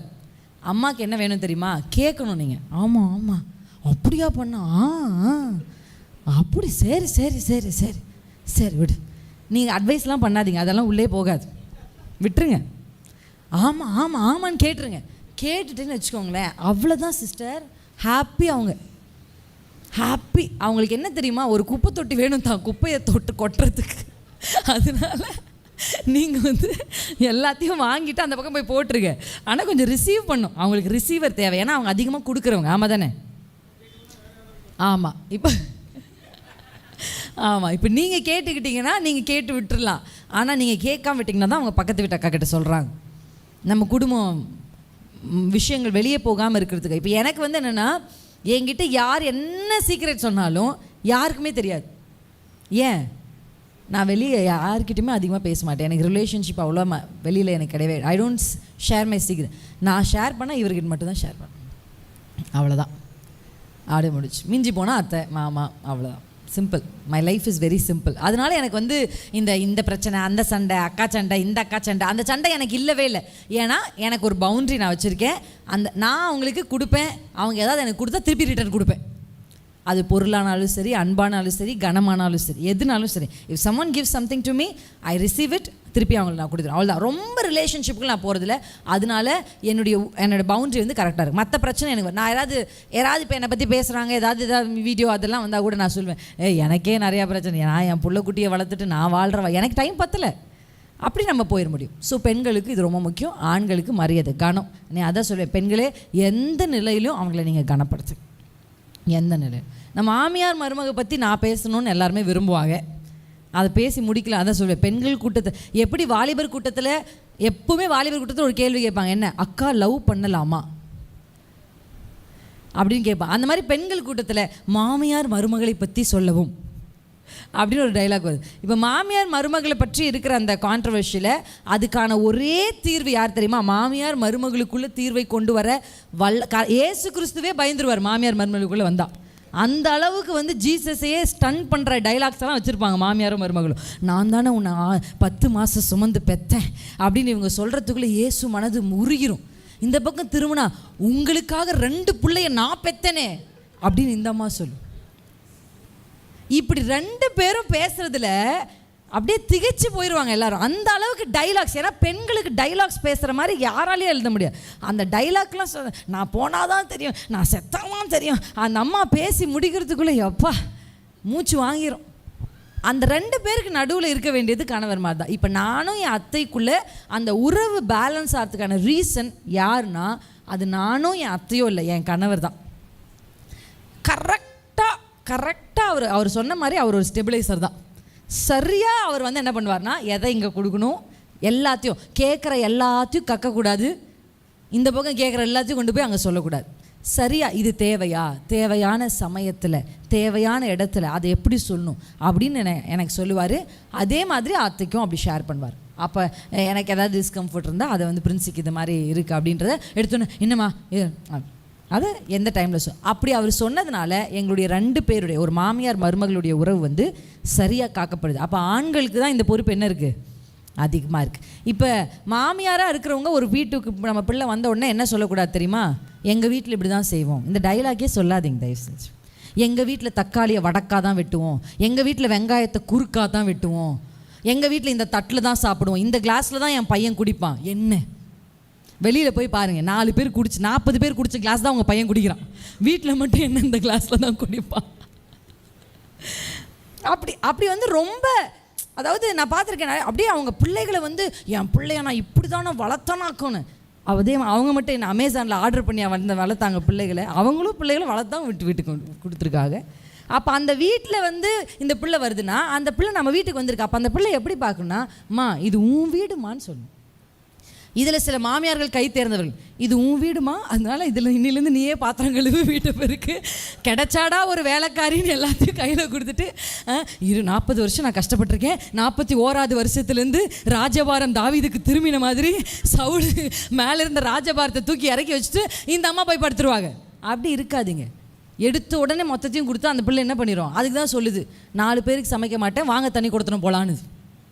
ஏன் முடியல, ஓவர் பர்டன் பண்ணும்போது பெண்களுக்கு என்ன. ஏன்னா நான் என்ன சொல்லுவேன்னா, மூத்த நிறைய வயசான அம்மா இருக்கீங்க, உங்களை உங்கள் அம்மா வளர்க்கும் போதே ஓவர் பர்டனில் தான் வளர்த்தாங்க, உண்மையா இல்லையா? எதையும் தாங்குற மாதிரி வளர்த்தாங்க. ஆனால் இப்போ நீங்கள் பிள்ளைகள் அப்படி வளர்க்குறது இல்லை. நம்ம பிள்ளைங்க அப்படி இல்லை, ரொம்ப ஃப்ரெஜைலாக இருக்காங்க. இந்த காலத்து பிள்ளைகளால் ஒரு சின்ன தாக்கத்தையே நீங்கள் வந்து பூகம்பத்தையே தாங்குனீங்க. நிறைய பெண்கள் நான் பார்த்துருக்கேன், புருஷனே விட்டுட்டு போய் கூட அந்த குடும்பத்தை தூக்கி நிறுத்தின பெண்கள்லாம் இருக்காங்க. ஆனால் இப்போ இருக்கிற பெண்கள் வந்து பேச்சில் தான் இப்போ ரொம்ப நாங்கள்லாம் என்ன எப்படி தெரியும். இப்போ எங்கள் அத்தை வந்து நல்லா பேசுவாங்க, இப்போ பேச்சில் வந்து நாங்கள் வந்து ரொம்ப பவர்ஃபுல்லாக தெரியலாம். இப்போ பெண்கள் வந்து எங்களுக்கான உரிமைக்காக போராடுவோம் அப்படின்னு பெண்கள் இப்போ பேசுகிறாங்க. ஆனால் பேசுகிற நிறைய பெண்கள் அந்த ஜென்ரேஷன் அவ்வளோ பேச்சு திறமைகளும் மைக்கும் அவங்க கையில் கிடைக்கல. ஆனால் அவங்க ரொம்ப உறுதியாக இருக்காங்க. அந்த உறுதி இங்கே தாங்கின அந்த உறுதி இப்போ இருக்கிற நீங்கள் பாருங்கள், அந்த காலத்தில் கட்டின கட்டிடம் இன்ன வரையும் உறுதியாக இருக்குது. ஆனால் 5 வருஷத்துக்கு முன்னாடி நம்ம கட்டின கட்டிடம் ஆடிக்கிட்டு இருக்கு.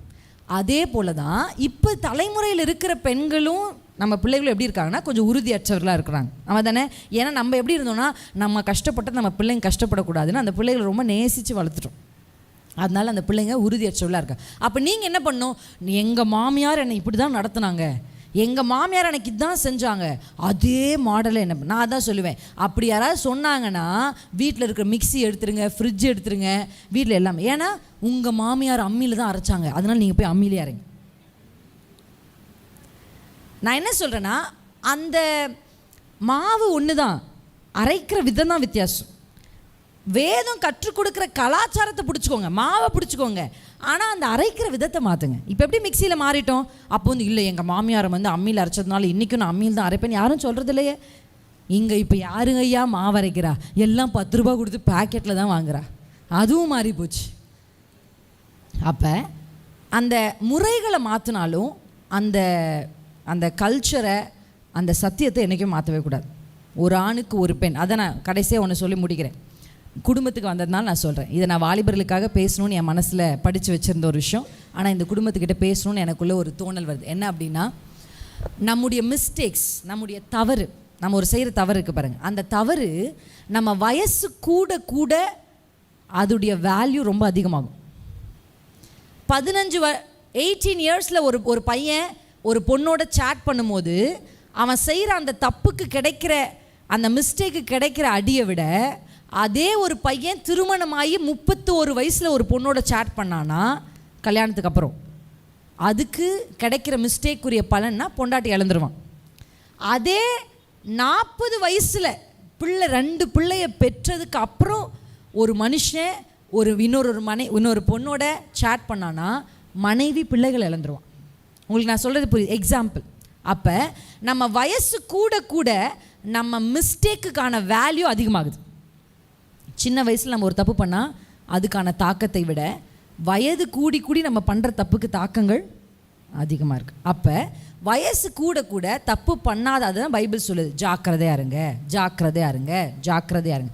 ஏன்னா இப்போ பிசாசு ரொம்ப விரோதமாக, இப்போ நான் என்ன சொல்வேன்னா, ஒரு சண்டை எங்கே ஆரம்பிக்குதுன்னு பார்த்தா ஏதோ தக்காளி வெட்டுறதுல ஆரம்பிக்கும், ஒரு நகையில் ஆரம்பிக்கும், ஒரு சின்ன நிலத்தில் ஆரம்பிக்கும். நான் சொல்கிறேன், அப்படி ஏதாவது தான் உங்கள் வீட்டில் பிரச்சனையா, அதெல்லாம் விட்டு கொடுங்க. விட்டு கொடுது, உலகமே சொல்லுது விட்டு கொடுக்குறவன் கெட்டு போகிறது இல்லைன்னு. இயேசு அறிஞ்ச நம்ம, இயேசு என்னென்னமோ செஞ்சார். என்ன ஒரு அடி நிலம் தானே. நான் சொல்கிறேன், இயேசுக்காக போங்க. இப்படி இந்த நகை அந்த அம்மாவே செத்து போய் பாடியாக கிடப்பாங்க. அந்த அம்மா மூக்கில் காதில் இருக்கிறதுக்கு அடிச்சுக்கோங்க பாருங்கள் 4 மருமகளும். ஐயோ, அந்த அம்மாவே எழுந்து வந்துடுவாங்க, நானே பிரித்து தரேன், அந்த அளவுக்கு அடிச்சுப்பாங்க. என்னையா இருக்குது, தூக்கி கொடுங்கய்யா, எடுத்துகிட்டு போ அப்படின்னு சொல்லுங்கள். உங்கள் பிள்ளை 40 சவரம் கர்த்தர் செய்வார். ஏன் நம்ப மாட்டேங்கிறீங்க? அதுதான் வரணுமா? நீங்கள் பார்த்துருக்கீங்களா? நம்ம ஏசாக்கு ஈசாக்குடைய மொத்த சொத்தும் கிடச்சிச்சு, யாக்கோபுக்கு 1 பைசா கிடைக்கல ஈசாக்குடைய சொத்து. ஆனால் கர்த்தர் யாக்கோபு 2 பரிவாரங்களை ஆசீர்வதிக்கலையா? போங்க. அதனால குடும்பங்களுக்குள்ளே இதான் சண்டை. நாத்தனார்